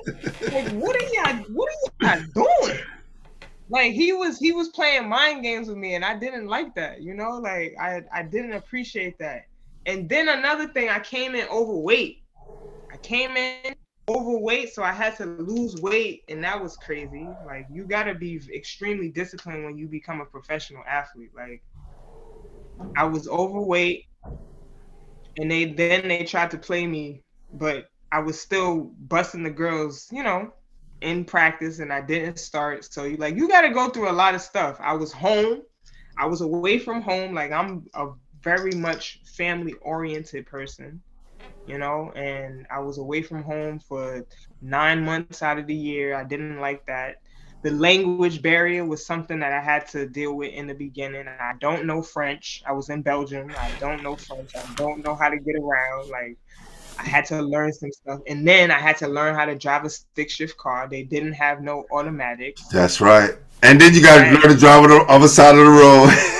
Look here, like, they drive crazy overseas. And it is scary learning how to drive stick shift. Right. Overseas. That's right. You know, like, I stalled so many times in the open road, like, just bad. Like, people honking their horns, cursing me out in French. Like, it was an experience. And, you know, and also too, my body felt crazy at 23. Like, I was getting injured. I kept getting injured, and I'm just like, my body hurts. I've been playing since I was 7, 6, and I need a break. Like, you know, one thing about the women that you know, it's kind of changing now, but back then, like, you gotta play all year round basically to make a living. You know, they play WNBA in the summer, and then to supplement their income, they go overseas. And many of the times when you go overseas, you're getting paid more than you are in the WNBA. So, like, it's a wicked cycle that women have to. They don't really get a break. You know, so I didn't want to get looped into that cycle. I'm like, I don't want to do all of this. So, and you had so much more to offer too. So that helps. Right. So I came home and I wanted to go into science and do all of that, but I kept applying. To all these different things, and they're like, you don't have experience. You don't have any in real life experience. Please explain that to the student athletes that may be watching this, because I tell my students this all the time. Yeah, it's good to be a ball player, right? But learn how to do other things, because that part, when your career's over, right, how difficult it is to rediscover yourself. Right. And how was that process for yourself? Oh, very difficult. Like, I was in a place where I didn't know what I wanted to do after I played ball. You know, like, there's a point where if you don't really kind of like set yourself up for what you're gonna do post sports, you kind of go into like a identity crisis. You don't know really what you can what you do well besides play basketball. You know, like, that's why I always encourage student athletes now to figure out what it is that they really like to do besides playing ball. You know, you have to find another thing that you're passionate about. And fortunately for me, the other thing that I was passionate about was cooking. And after I came out of, after I retired, I went into my other passion. I went to culinary school, and I learned how to cook, and I got into that field, and, you know, kind of worked my way up. You know, I started at the bottom of the bottom. You know, I started at Cracker Barrel as a prep cook, and then, you know, one thing led to another. Got an internship at a 4-star hotel, and then after that, worked at a prestigious yacht club, and then after that, you know, worked at a small farm to table restaurant, and that's when I really learned, like, the power of food and kind of like healing. You know, I was healing myself at the time too, like, because, you know, when you stop playing ball, like, a lot of us stop working out too. You know, we stop We stop engaging in that daily activity, and we kind of like lose that discipline to work out all the time. So I got into that stage where I Right. was not working out, I was not exercising. I put on few extra pounds, got into a state, a little bit of depression, and I had to get myself out of that. And Like this, right? Look, you see this? See this right here? I'll show you this. right, See that? yeah, wow, See that? yeah, I show people yeah, this all the time. This is, yeah, after you stop working out and then you start hanging out and then you're not going to the gym anymore, but you going to the bars and you picking up the drinks right, and again, I went to a state of depression as well because my mom passed away 4 months after I graduated. So there was no going overseas. There was no stop basketball to come home, take care of my nieces. My sister was going through something. And again, those things. Now, if we didn't go to school, we don't have those degrees and still dream, things can go bad because a lot of people tear off and jump off the road and crash and burn out. You know? right, So right, right. you not only became a doctor, you became a doctor of food. Right, right. So like that's what I say. Like I didn't go the pharmaceutical route. I kind of went Thank the God. I went the holistic healing route. Essentially, it came back full circle because once I started cooking and doing all this stuff, and that small farm to table restaurant that I worked at in Maryland, I was also going through a nutrition program at the same time. So Wow. I'm a certified holistic health coach, and I was going through that training while I was also working at this restaurant, and combining them two and doing them two together really made an impression on me and helped heal me. Like I lost weight, and then I started really seeing like, yo, if you really kind of eat right, your body feels good. Like this Yes. can translate to the court, Like I started like kind of using myself as a test subject to start this stuff. I cut out, I started really slow, cutting out red meat first, and then cutting out pork and all that, and then cutting out chicken, poultry, turkey, all of that, and then fish eventually. And That's then like that's what I'm working on. That's because I have some questions. I have some questions outside the ball that I definitely want to holler at you about. yes, Now the fish thing, right? right, Which I still eat sparingly. And I'm trying to wean myself off tuna fish. I guess once I finish these last few cans, I'll be done with it. Just like that's another thing. I don't eat a lot of fish. I eat tuna fish. But I stopped eating red meat a long time ago and pork. I was a big turkey eater and a big chicken eater. Cut those out, right? Tell me something. The health benefits of not eating fish and why I should stop. So I would just say this, like a lot of the fish that they're pushing to us is contaminated. Like if you're gonna eat wild caught fish, that's Yes, fine. yes, Like wild yes. caught salmon, wild caught, like that's fine. Like that's Yeah, that's what I do. If I do eat fish, that's what I do get. Yes. right. So like, but most people don't do that. Like most people are not looking for the wild caught fresh Atlantic salmon, like with the luscious omega-3 fatty acids. Like people are looking at where they're going to Walmart and getting that fish that's in the bag that's farm raised. Yeah, I can't. Like Yeah. the fish that's farm raised, like it's incredible the amount of toxins and hormones that they're allowed to let fester in these pools of of these farms of fish that they're allowed to sell to the public. So I would just say that if you are eating fish, just make sure that it's wild caught, because that other And stuff. what about tuna fish? Because I'm good on that part. Like, yeah, tuna fish too. It has to be wild caught. Like there's a brand that's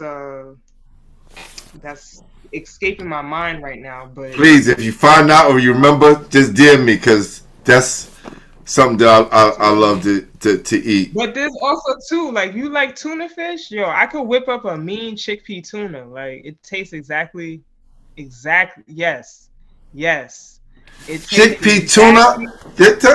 Okay, yeah. Yo, Glenn, I'm gonna have to come on your show and actually do some tastings with you, because now that you told me that you dip and dabble in vegetarianism, like, No, that I would say, yeah. But besides, I eat fish. I maybe it's once in a blue, not all the time. But I'm a big veggie burger eater, and I eat plenty of vegetables and eat lots of fruits and stuff like that. Right. So yeah, I like to introduce like new things to people's palates. Like one of the things that I do, I'm not sure if you're familiar with do you know Durant Scott? Yeah. I don't know him, but I know he played for Rice, right? Right. Yes. Well, Durant Scott runs International Grind at the Gauchos during the summer. He's been doing this for the past 2 years, where he's pretty much providing enriching experiences for the guys who are still home. Nice. Waiting for that call to go overseas. So I am the chef in residence at the International Grind sessions, run sessions, right? And what I do is kind of like every week I come with a different snack for the guys. When I tell you I brought that chickpea tuna and them crackers for the guys, they didn't even know that it was chickpeas. They thought it was tuna fish. Like, I didn't even tell them it was chickpeas at first. They ate it and thought. What? All right. So if I have this chickpeas, is this your own special ingredients? Because I don't want you to give it away, right?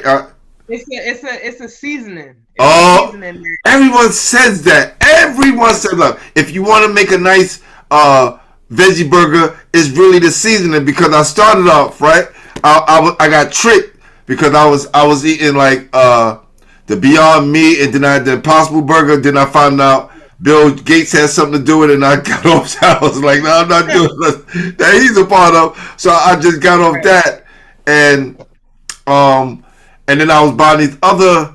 No, it was like the Impossible Burger has soy in it. Right. What is the problem with soy, and why shouldn't we be eating that, or should we? So it really comes down to the quality of something, right? Like the soybeans that are produced here in the United States are trash, like, but the soybeans that are produced in China, that is where it's in its natural environment and its natural state, is way better because it's not genetically modified. That's my doctor said that. My doctor, he's a cool guy. He was like, yo, Glenn, don't get caught up in that, because Asians eat a lot of soy and they don't, look how they, do in their communities. And I had to sit back and think, because you get a lot of, I listen to, a lot of different holistic people, online and YouTube, and everyone is just like, don't eat soy, soy's poison. But hearing it from you and then knowing from my doctor said the same thing. Yes. It depends on the quality of where you're getting it from, for real. Because, I've had friends that, have lived over in China and these Asian places, and they tell me that it looks completely different from what we see here, So it's the quality of the thing. And I would say too, fermented things are much better. Like fermented soy is way better than regular soy. So if you've heard of tempeh, like tempeh is a fermented soy. It looks like they kind of call it like mock bacon in a sense. Like it's a bacon alternative. But I usually tell people, if you are gonna eat soy, make sure it's of high quality, but if you can, eat fermented soy as opposed to just regular soy. So when I go to this restaurant, ask them the kind of soy that they use. That probably will work. Right. Okay. Ask them what quality, like what type of soy are they using? Are you getting it from here? Because if you're getting it from here, more than likely it's genetically modified. Listen, I would love to do just a whole nother show where you show some of your stuff, or come to the Durant's workouts and get some footage of that, and just the whole thing of just the different foods that I think people should start eating now moving forward, where we move into a different time where they're printing meat now, they're giving a lot of GMO foods. So I think I would love to promote that, because that's what I'm into. So free promotion here all day. Free promotion here all day. No doubt. Say less. No doubt. No, I'm serious. Yeah, let's do it. Yes. Let's do it. Wow. So I know we've been on here for a minute. I need you to talk about well, you started to talk about it a little bit, your company, right? And right, and it's the vegan plant-based foods, right? And then you started doing that with Durant and his grind time. Right. Chickpea tuna. Damn. Yes, chickpeas. Yo, you tripped me out on this, because I got some chickpeas. I know I got some seasoning there, because I like to try new things. So I'm going to have to talk to you off of here. We're going to have to holler, please. Absolutely. So I kind of started my business, Smiling Bellies, as out of frustration, because during my development as a student athlete, I dealt with weight issues. Like I came into school overweight, and a lot of us have bad habits. We have bad eating habits. When you come from the hood, like the only thing that's really around, low tiered supermarkets that don't sell high quality fresh produce, Frustrating. Yes, I know. Yes. Every corner, you got a liquor store, you got a fast food restaurant, there's a Kennedy Fried Chicken everywhere, there's a Chinese store everywhere, there's so the environment that you're in, it's set up for you to really fail at health.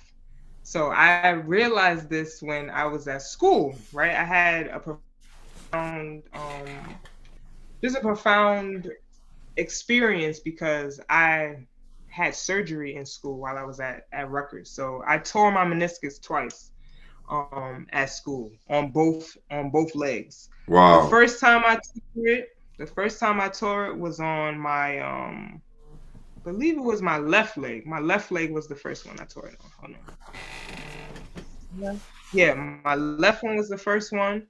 And I was like, this is my first major injury, and I was really kind of like in a depressive state. Like, first major injury, obviously, like when you get injured for the first time, you have all these doubts and fears that you're not going to be the same player as you once was, or you can't use that leg as you once was. So I was kind of like in a state of depression, if you want to say, and didn't take it serious. I didn't. I think you kind of frozen. Hold on. Like I was. I think you kind of froze. There you go. No, I think you kind of froze for a minute. So you good? You good now? You good? Yeah. So, am I good now? Yep. You good? Okay. Yep. So I didn't take my first injury really that serious, and I seen the effects. So a meniscus tear should only take 4 to 6 weeks to heal, and it took me 8 to 12 weeks to heal that. And I was like, yo, why did it take so long? But then I got hurt again, like literally a few months down the line. And I was like, okay, I got the same injury on the other leg. I'm going to take this a little more seriously and be a little bit more disciplined in the recovery part, the recovery aspect. So I told myself, because last time I didn't eat clean, I was eating bad. I was eating fast food all the time, McDonald's, Burger King, anything at the student dining hall that was fast food. Fast food. Yes. It was bad. Okay, I was eating, chicken nuggets, Taco Bell, all of that. Bad. So the next time I hurt myself, I'm like, yo, this is crazy because I got hurt my sophomore year, and then I got hurt going into my junior year that summer. So I'm like, this is gonna be a big year for me. Like I have no room to like fail in a sense because we got incoming freshmen coming and I can't let nobody take my spot, first and foremost. And I got to get back in shape and get this knee right. So that's when I hit up one of my alumni and I was like, yo, because she also had weight issues, right? Like she had to deal with all this stuff. So I'm like, yo, I'm trying to really play this year. So I need you to help me. What I got to do is weight down. She worked out with me. Like I got my leg back. And then that summer, like going into my junior year, I was like focused. Everything. Every night, she took me under her wing. We got into the gym and I was doing conditioning and she gave me a meal plan. I was just drinking water and literally eating tuna fish out the can, eating cucumbers, like eating nasty, like eating hard-boiled eggs every day. Like I was like, nah, I got to get this weight down and make sure that I'm ready. And once I seen that, and I recovered in 4 weeks. Wow. The first time it took me 8 to 12 weeks to recover, and this time it took me 4 weeks to get back on the court. And I'm just like, oh, okay. I seen that. I was like, oh, that's the power of healing. That's the power of properly fueling your body and putting good things in. What can happen? And then the second instance is when I did this with my younger brother. When he transferred from Quinnipiac to Kennesaw State, he had to sit out. That's when you had to sit out that year. No transfer portal. No transfer portal. Right. They didn't have the transfer portal, so he had to sit out. And he was coming off a season where he didn't play at all. And he's like, yo, when I get to Kennesaw, I'm trying to really play. Like I'm coming in here, I'm making a name for myself because I'm trying to get to the league, trying to, play. I was like, all right. Stay with me for a week when I lived in Maryland, and I went through everything with him. I'm like, yo, you got to stop drinking Gatorade. You got to get rid of that. You got to keep drinking water. You got to learn how to cook a pot of rice for yourself. You got to learn how to make a piece of, at this time, I'm still eating meat, right? So I taught him how to make a piece of salmon, taught him how to make a piece of fish, like taught him how to make greens. Because that's one of the most that is missing on our plates. The vegetables, the greens, all of that. So I taught him how to do that. And you don't know if your brother's gonna listen to you and take this with him. Like I don't know. I'm gonna tell you, and let's see if you listen. To my liking and fortunate seeing like my brother, he took this and went to school with it. Like he really honed in on his diet, and like I seen him just have a phenomenal year. Like he scored like 500 points in one season, like, and he was doing so well. Like I was just like, nah, this is crazy. Like I've been working with my brother since he's been a junior in college. Now, what years did he go to? Is it Kennesaw State? Right. He went. Now, what years did he go?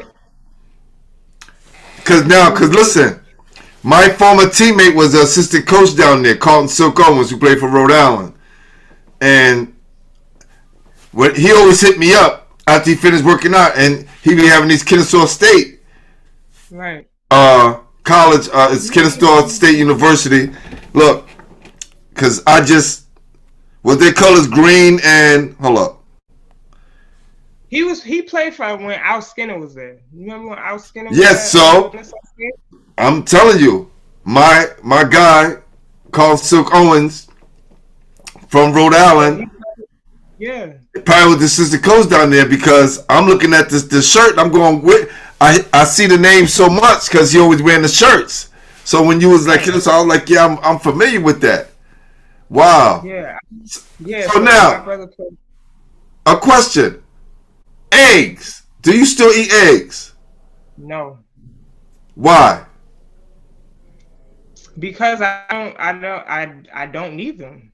I get the egg for me, like at the end of the day, one of the reasons why I turned vegetarian was because Oh, it's chicken. Damn, it's chicken. I couldn't deal with the fact that that animals were being harmed in this process, right? Like once I really realized like when you look at the dairy industry, right? Like the dairy industry is has extreme parallels and overlaps to chattel slavery. Like Yes. it is the exact same thing. Like they artificially inseminate the male, you know, the female cows. They keep them impregnated because that's the only way they can produce milk. Like when they give birth to, you know, the heifers and the cows, they're immediately taken from their mom. They can't even feed off of that milk that was supposed to be for them, you know. So it's a vicious thing. Like even the No, egg industry. I got you. I got you. Because So right. So that kind of steered me away from the eggs, but I still get the eggy taste though, like when I want my stuff because I use black salt. Like black salt emulates that sulfur, the sulfur taste from the egg. So now I don't have a problem staying away. I just finished my last carton of eggs, I think last week, and I said to myself, I wasn't going to eat any more eggs, even though, you know, my doctor's like, yo, eggs is cool. It's not part of dairy. It's, you know, yeah, yeah, and I got that, but I stopped eating eggs before that, before he even said that, you know. But then, I don't know, it's something in my conscience, like, you know, you need to, you know, give this up. Uh, yeah. and I did. I didn't buy any more the next time I went shopping. I looked at some the other day and I was like, nah, I walked right past it. You know. Yeah. So whether you know it or not, you're helping me out a lot right now. Trust me, you're helping me out a lot right now. Like, Beautiful. yes, Yeah. go Team Brit, go Team Brit. Listen, tell me about 21 titles. I see you got the that's a hoodie. Yeah. So essentially, this is this is this is my Web3 brand that I'm trying to help like integrate tech and sports into our community. So my best friend, who also is you know, my former teammate, we've been friends for over 20 years. We grew up playing ball together. She is an attorney, and she's always had like a love for music, art, and culture. And essentially this was her brainchild. She wanted to create something that kind of like supported artists on their journeys, because we all know that when it comes to our creativity, we got the sauce. Like Facts. we know what to do. Music, everything, culture, art, music, blah blah blah, we got the sauce. But on the business side of things, we don't necessarily always have the best representation or Yep. the best support on that end. So, you know, we get muscled into contracts that are egregious, and, you know, they take our ownership and do all this other stuff. So essentially that's what we're trying to create, like with 21 titles, is to create a brand that's creating equity through community and collaboration. And what I mean with that is like, so you know how businesses essentially can operate B2B, right? Business to business, or B2C, business to consumer. Yep. In the new phase of the internet, or this new paradigm that we in, we are engaging peer to peer, right? Like, that's why we have Cash App, we have Zelle, we have Venmo, we have all these different things where I'm allowed to circulate my dollars with that person instantly, you know, through these financial instruments. So essentially, we're trying to help onboard more Black and brown people into Web3 and crypto, because we feel like this is going to be the next emerging asset class. And, I want to be responsible for getting as many of us in this to understand that it's not play money. This is not, this is not, this is not something to take lightly. Um, I know people are hearing, like, Bitcoin and the dark web and bad things and stuff of that nature, but if you understand why crypto was birthed, then you understand why this is so important. Like, you understand why cryptocurrency is so important. Like, if everybody remembers the financial crisis in 2008, when Yes, everything went yes. I got hit heavy. Yes, trust me. Yes, right, I remember. Yep. this is why Bitcoin and cryptocurrencies were created, because entrusting your finances and entrusting your livelihood into entities that don't care about you is extremely dangerous. Like, you're seeing it overseas, like, right? Like, in Venezuela, the inflation is 10,000%. Like, a roll of toilet paper costs an absurd amount of money, right? You're seeing in Greece, where the government is allowed to go into the citizens' savings and wipe them completely out without them telling them. So it comes to a point where, like, do you want other people handling and doing whatever it is that they want with your money, or do you want to learn how to be literate and be responsible for your own, for your own fate? And I feel like that's what's going on right now, and we're trying to do that. Like, with 21 Titles, is trying to educate our communities on why this crypto and this new phase, or this new iteration of the internet, is so important. Web3, as they call it, NFTs, which is just a sub layer of Web3. Like, it's just one part of Web3, but everybody's just talking about NFTs right now. Like, I know everybody doesn't understand it, but just know that the technology underneath the cryptocurrency, blockchain technology, it's going to disrupt every industry that we know possible. Oh, And definitely.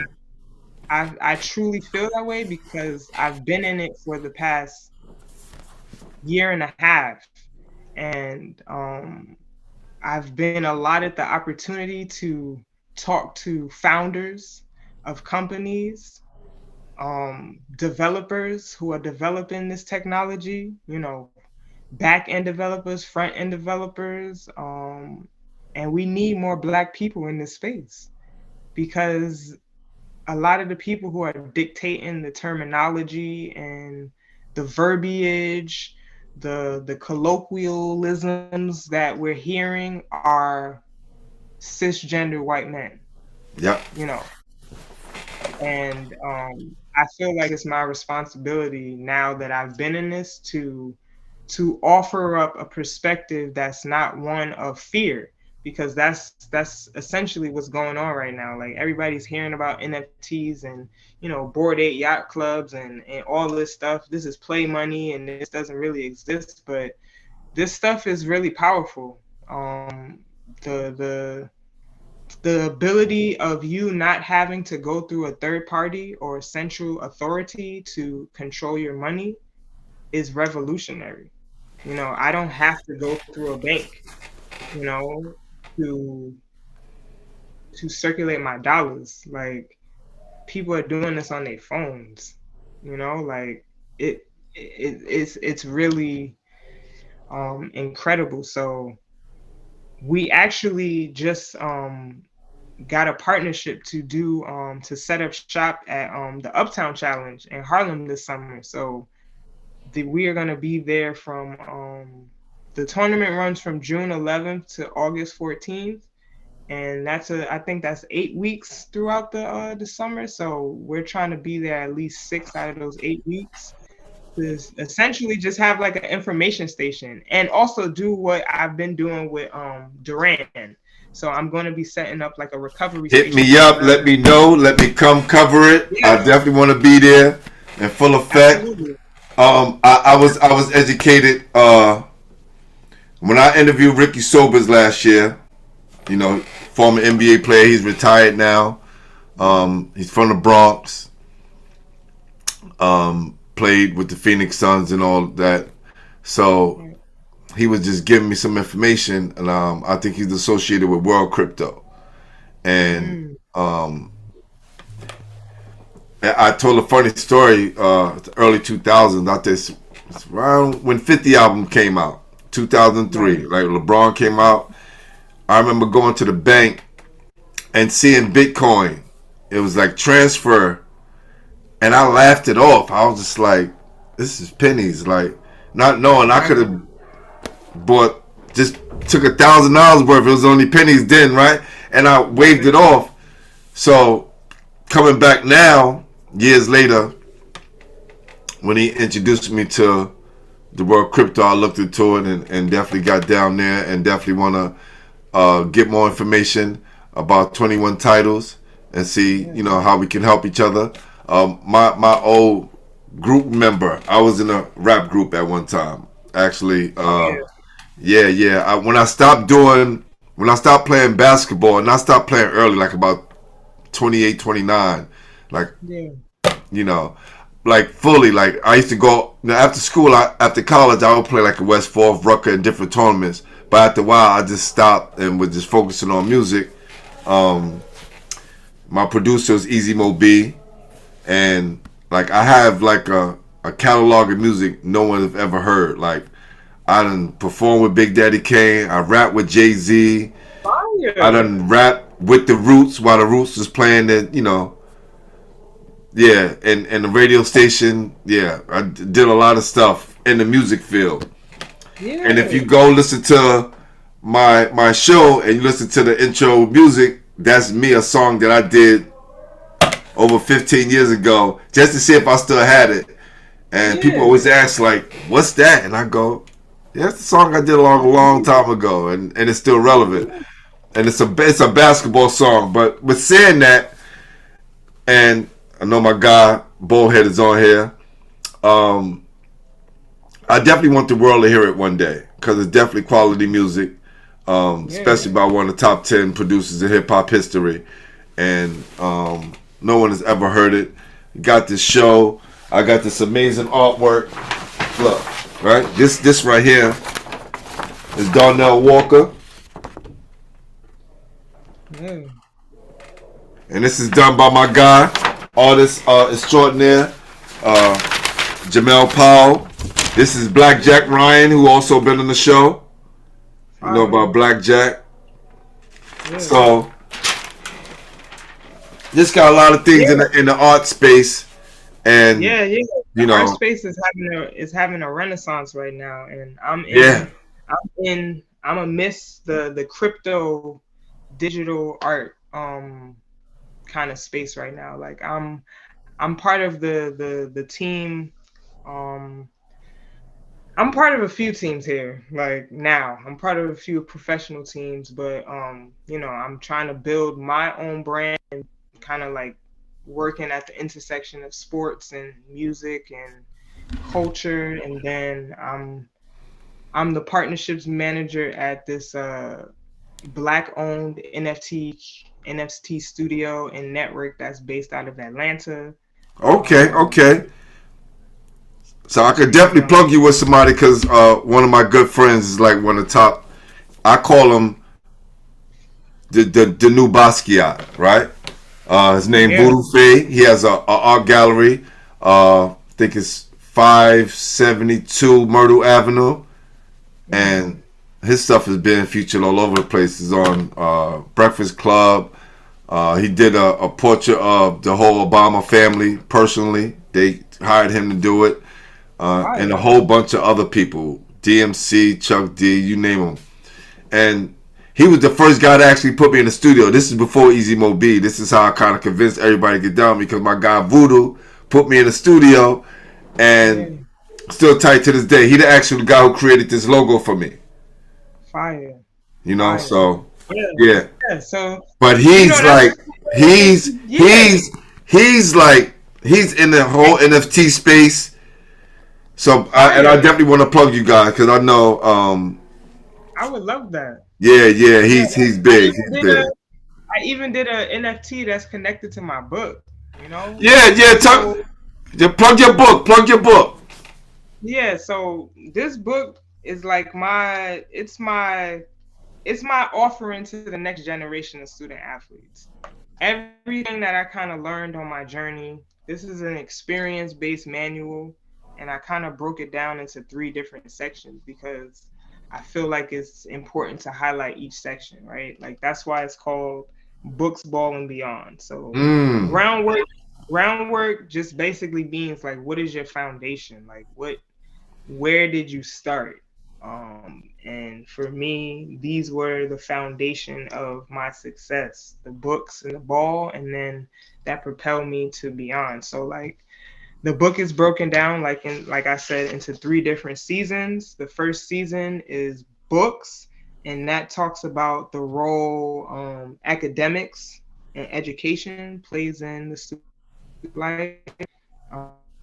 Season 2 is ball, and that talks about, you know, the role sports plays in developing life skills, right? And then season 3 is beyond. Like this is what I feel probably is the most important part of the book, because it's talking about the transition and the transformation that a student athlete has to make in order to pursue the beyond. Right. You know, like we talked about the identity crisis that we have as athletes. Like this is a profound thing that keeps coming up over and over and over and over. And I felt like, you know, I had to talk about this. Like every athlete, like most student athletes, they don't become professional athletes. They become professionals in something else, you know? That's right. Let them know. If you look, right, I always say, if this don't work, you'll be a professional something if you put your mind to it.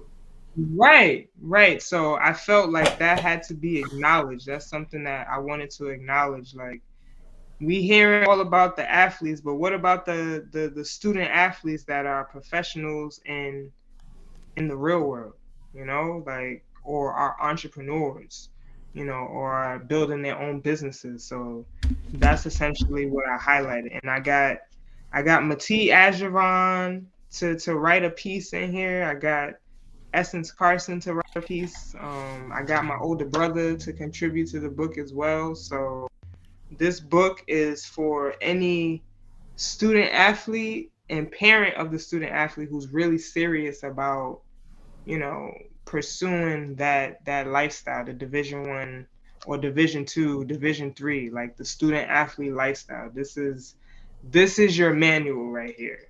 You know, like I put so much intention into this book. Like I think it encompasses everything that I wanted the next student athlete to learn. Where can they buy it? Where can they purchase it? Yeah, so you can go to my website, groundwork29.com, and purchase a book for $29. Or you can go on Amazon and type in Groundwork 29 Books, Ball, and Beyond, and it's there also. But the benefit of ordering, I'd rather get them from you. Yes, is that when you order from my website, it's coming autographs. So if you go to groundwork29.com, you can get it. Make sure you send me that website too. Absolutely. All right, because my guy Tyrell Murphy, so I hope I'm saying his name right. My guy Ty Murph, he wrote a book just on poetry, and you know, I gave it to my assistant principal, and I told her before the year's over, you got to put in an order for at least 10 20 books. Yeah.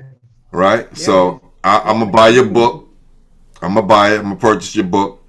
And then, again, I'm going to pass it on to my assistant principal and tell her, this is what you got to do. This is how we help each other. Right? So. No, absolutely. Yeah, that's my major goal is to definitely get into schools. I've already gotten into to 3 schools now.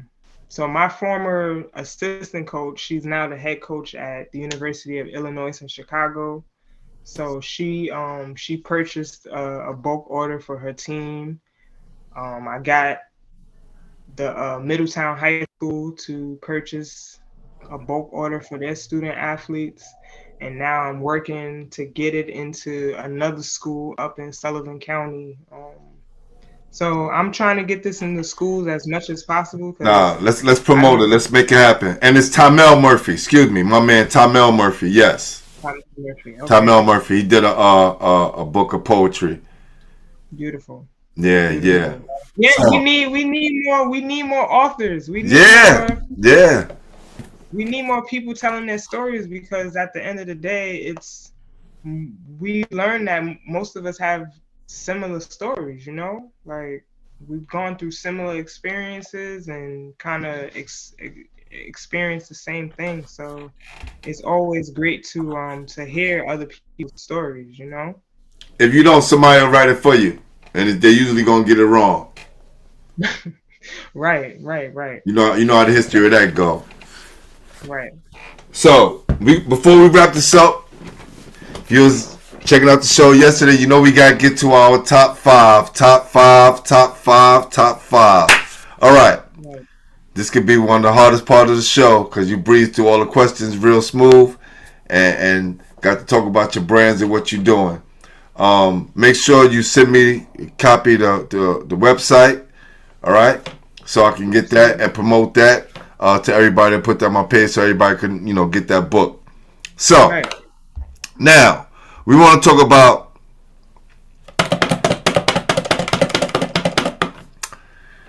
top 5 players you played against in the city. Period. Anywhere. Yep. So I'm gonna say, first and foremost, obviously, Epiphany Prince. She's always been one of the greatest people I've played against. Mati Ajavon. I had to play against this girl in practice. She was beastie.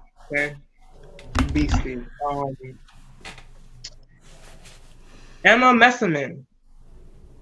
I played against Emma Messerman. She's in the WNBA now, but I played against her before she made it to the WNBA when she was playing in Belgium. So she was she was cold, okay? She was definitely cold at 18. Wow. The leading scorer on the team in Belgium at the time. So damn. She was definitely litty. Allie Quigley. Allie Quigley from DePaul University. She's a pro now. When I tell you she lit us up my freshman year when we played at DePaul, she scored 40 on us. And she did that against like the whole team, but like specifically Essence was a son for her, and I was just like, I cannot believe she's doing this to Essence. This is Essence was going on, and look, we all get it done to us. We all get it done one way or another. Right. Essence was the Big East 2-time defender, defensive player of the year. So wow. I'm over here like, is she really waxing us like this? Like, this is crazy. So Allie Quigley, she's definitely up there in my top 5. And then last person, who was a pest?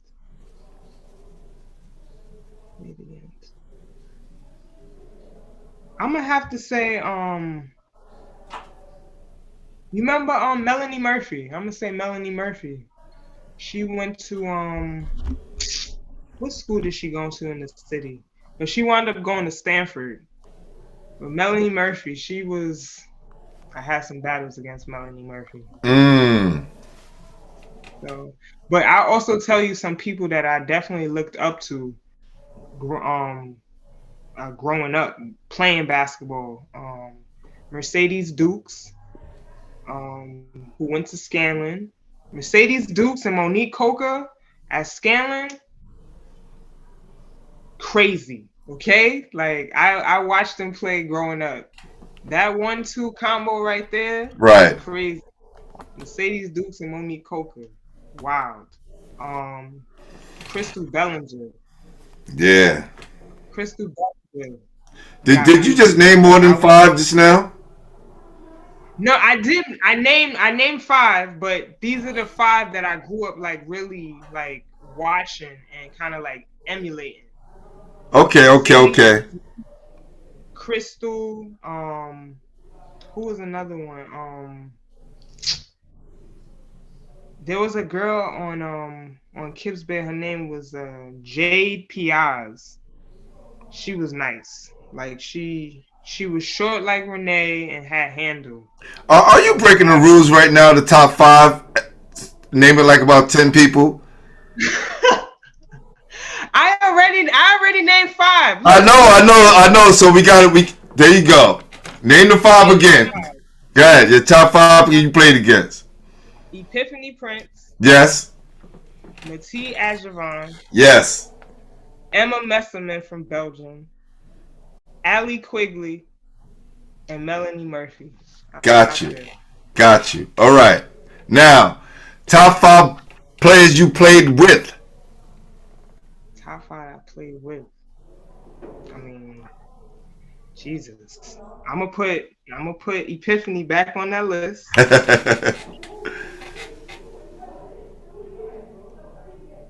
Essence Carson, of course, because Essence definitely held it down. Katrina Gaither, this was my American teammate overseas. She broke some records at Notre Dame. People don't really know that, but she's one of the leading scorers at Notre Dame. And I got a chance to play with her. Who else did I play with?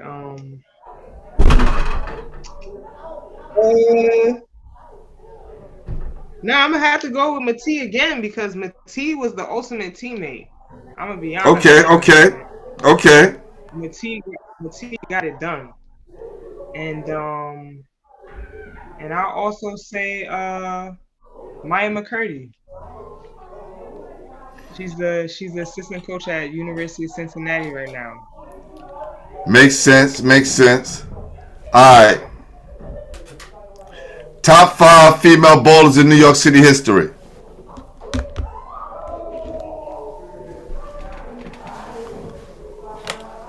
Whoa. Top 5, see, like, I'm just coming from what I know. Like, I don't even know all the history of all the groups. No, that's it. The top 5 ballers that you know. That's right.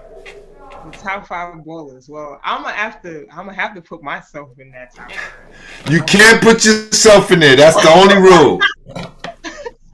Okay. So the reason why you on this show is because you one of the top female ballers in New York City history. Right. Facts. Right. I'm gonna say. So from New York City, I'll say Tina Charles. Yep. Tina Charles, Piff Prince, Marissa Flagg. Okay.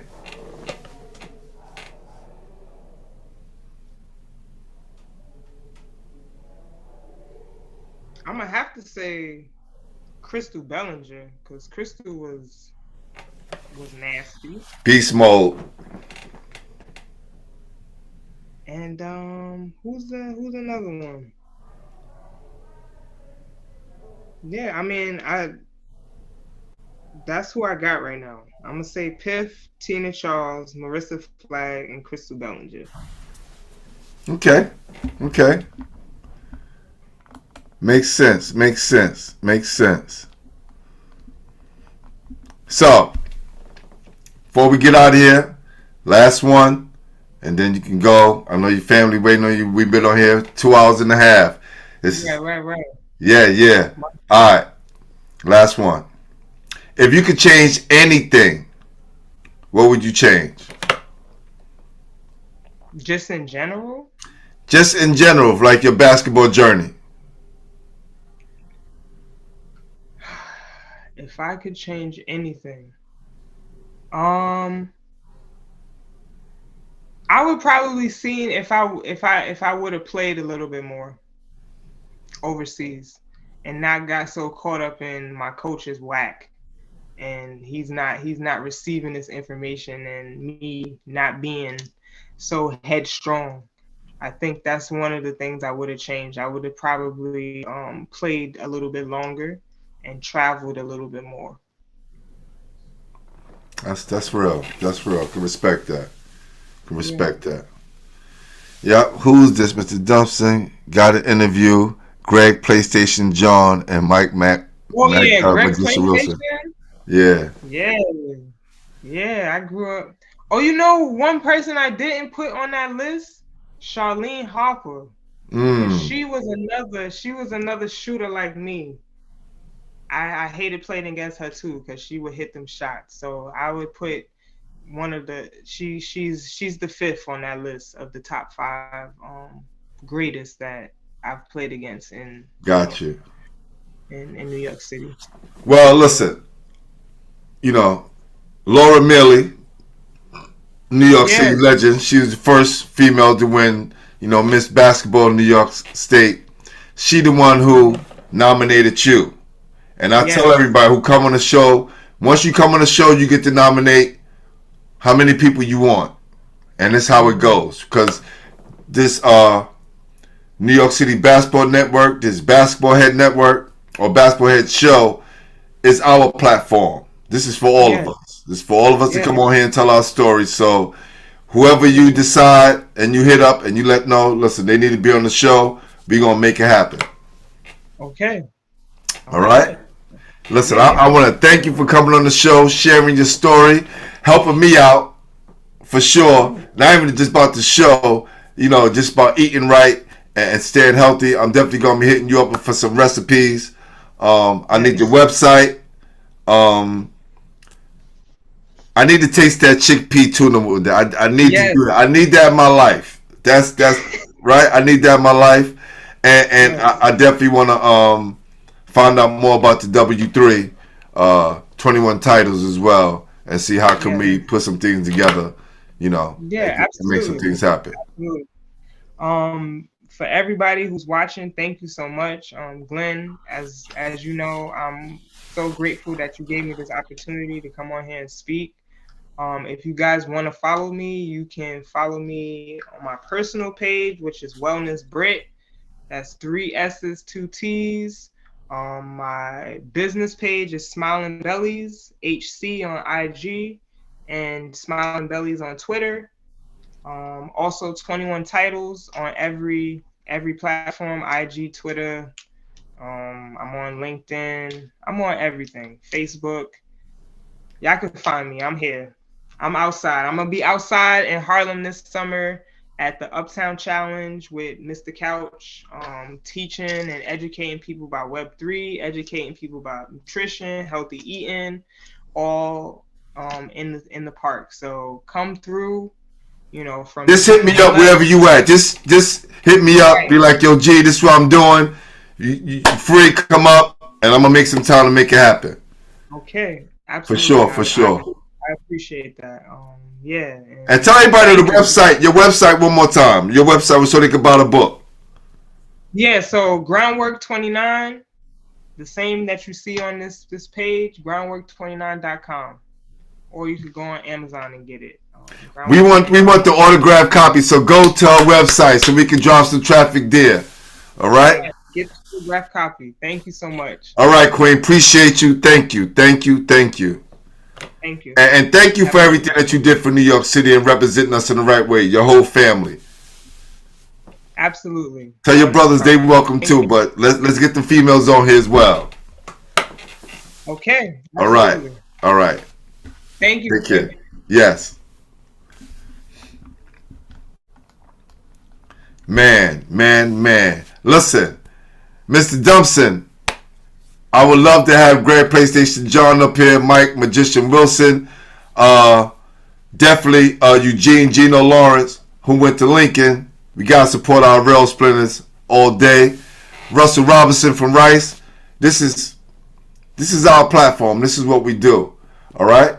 I want to thank my guest tonight for coming through and telling her story. You know, we all sometimes have people in our family who push us to the limit to where we need to be. Fortunately for her, she had one of the best players in the city as a brother. One of the best players in the country to push and motivate her. Not only that, it started with her dad that helped motivate her and motivate all of them to become Division I players. And one thing that I appreciate about Judith Brittany Wallace, that she was a student first. Kids, you gotta understand, it's books before ball. And if you want to balance it out and you're good enough, you'll be able to do that on the highest levels. So, with saying that, don't let nothing get in your way and keep striving to be the best. And oh yeah, let's start eating better. That's important too. Another great message. Well, I'm about to be out of here. As we always do and always say, I am your host, Glenn Poole Harding. And this is Basketballheadzz, the official home for New York City basketball. Peace.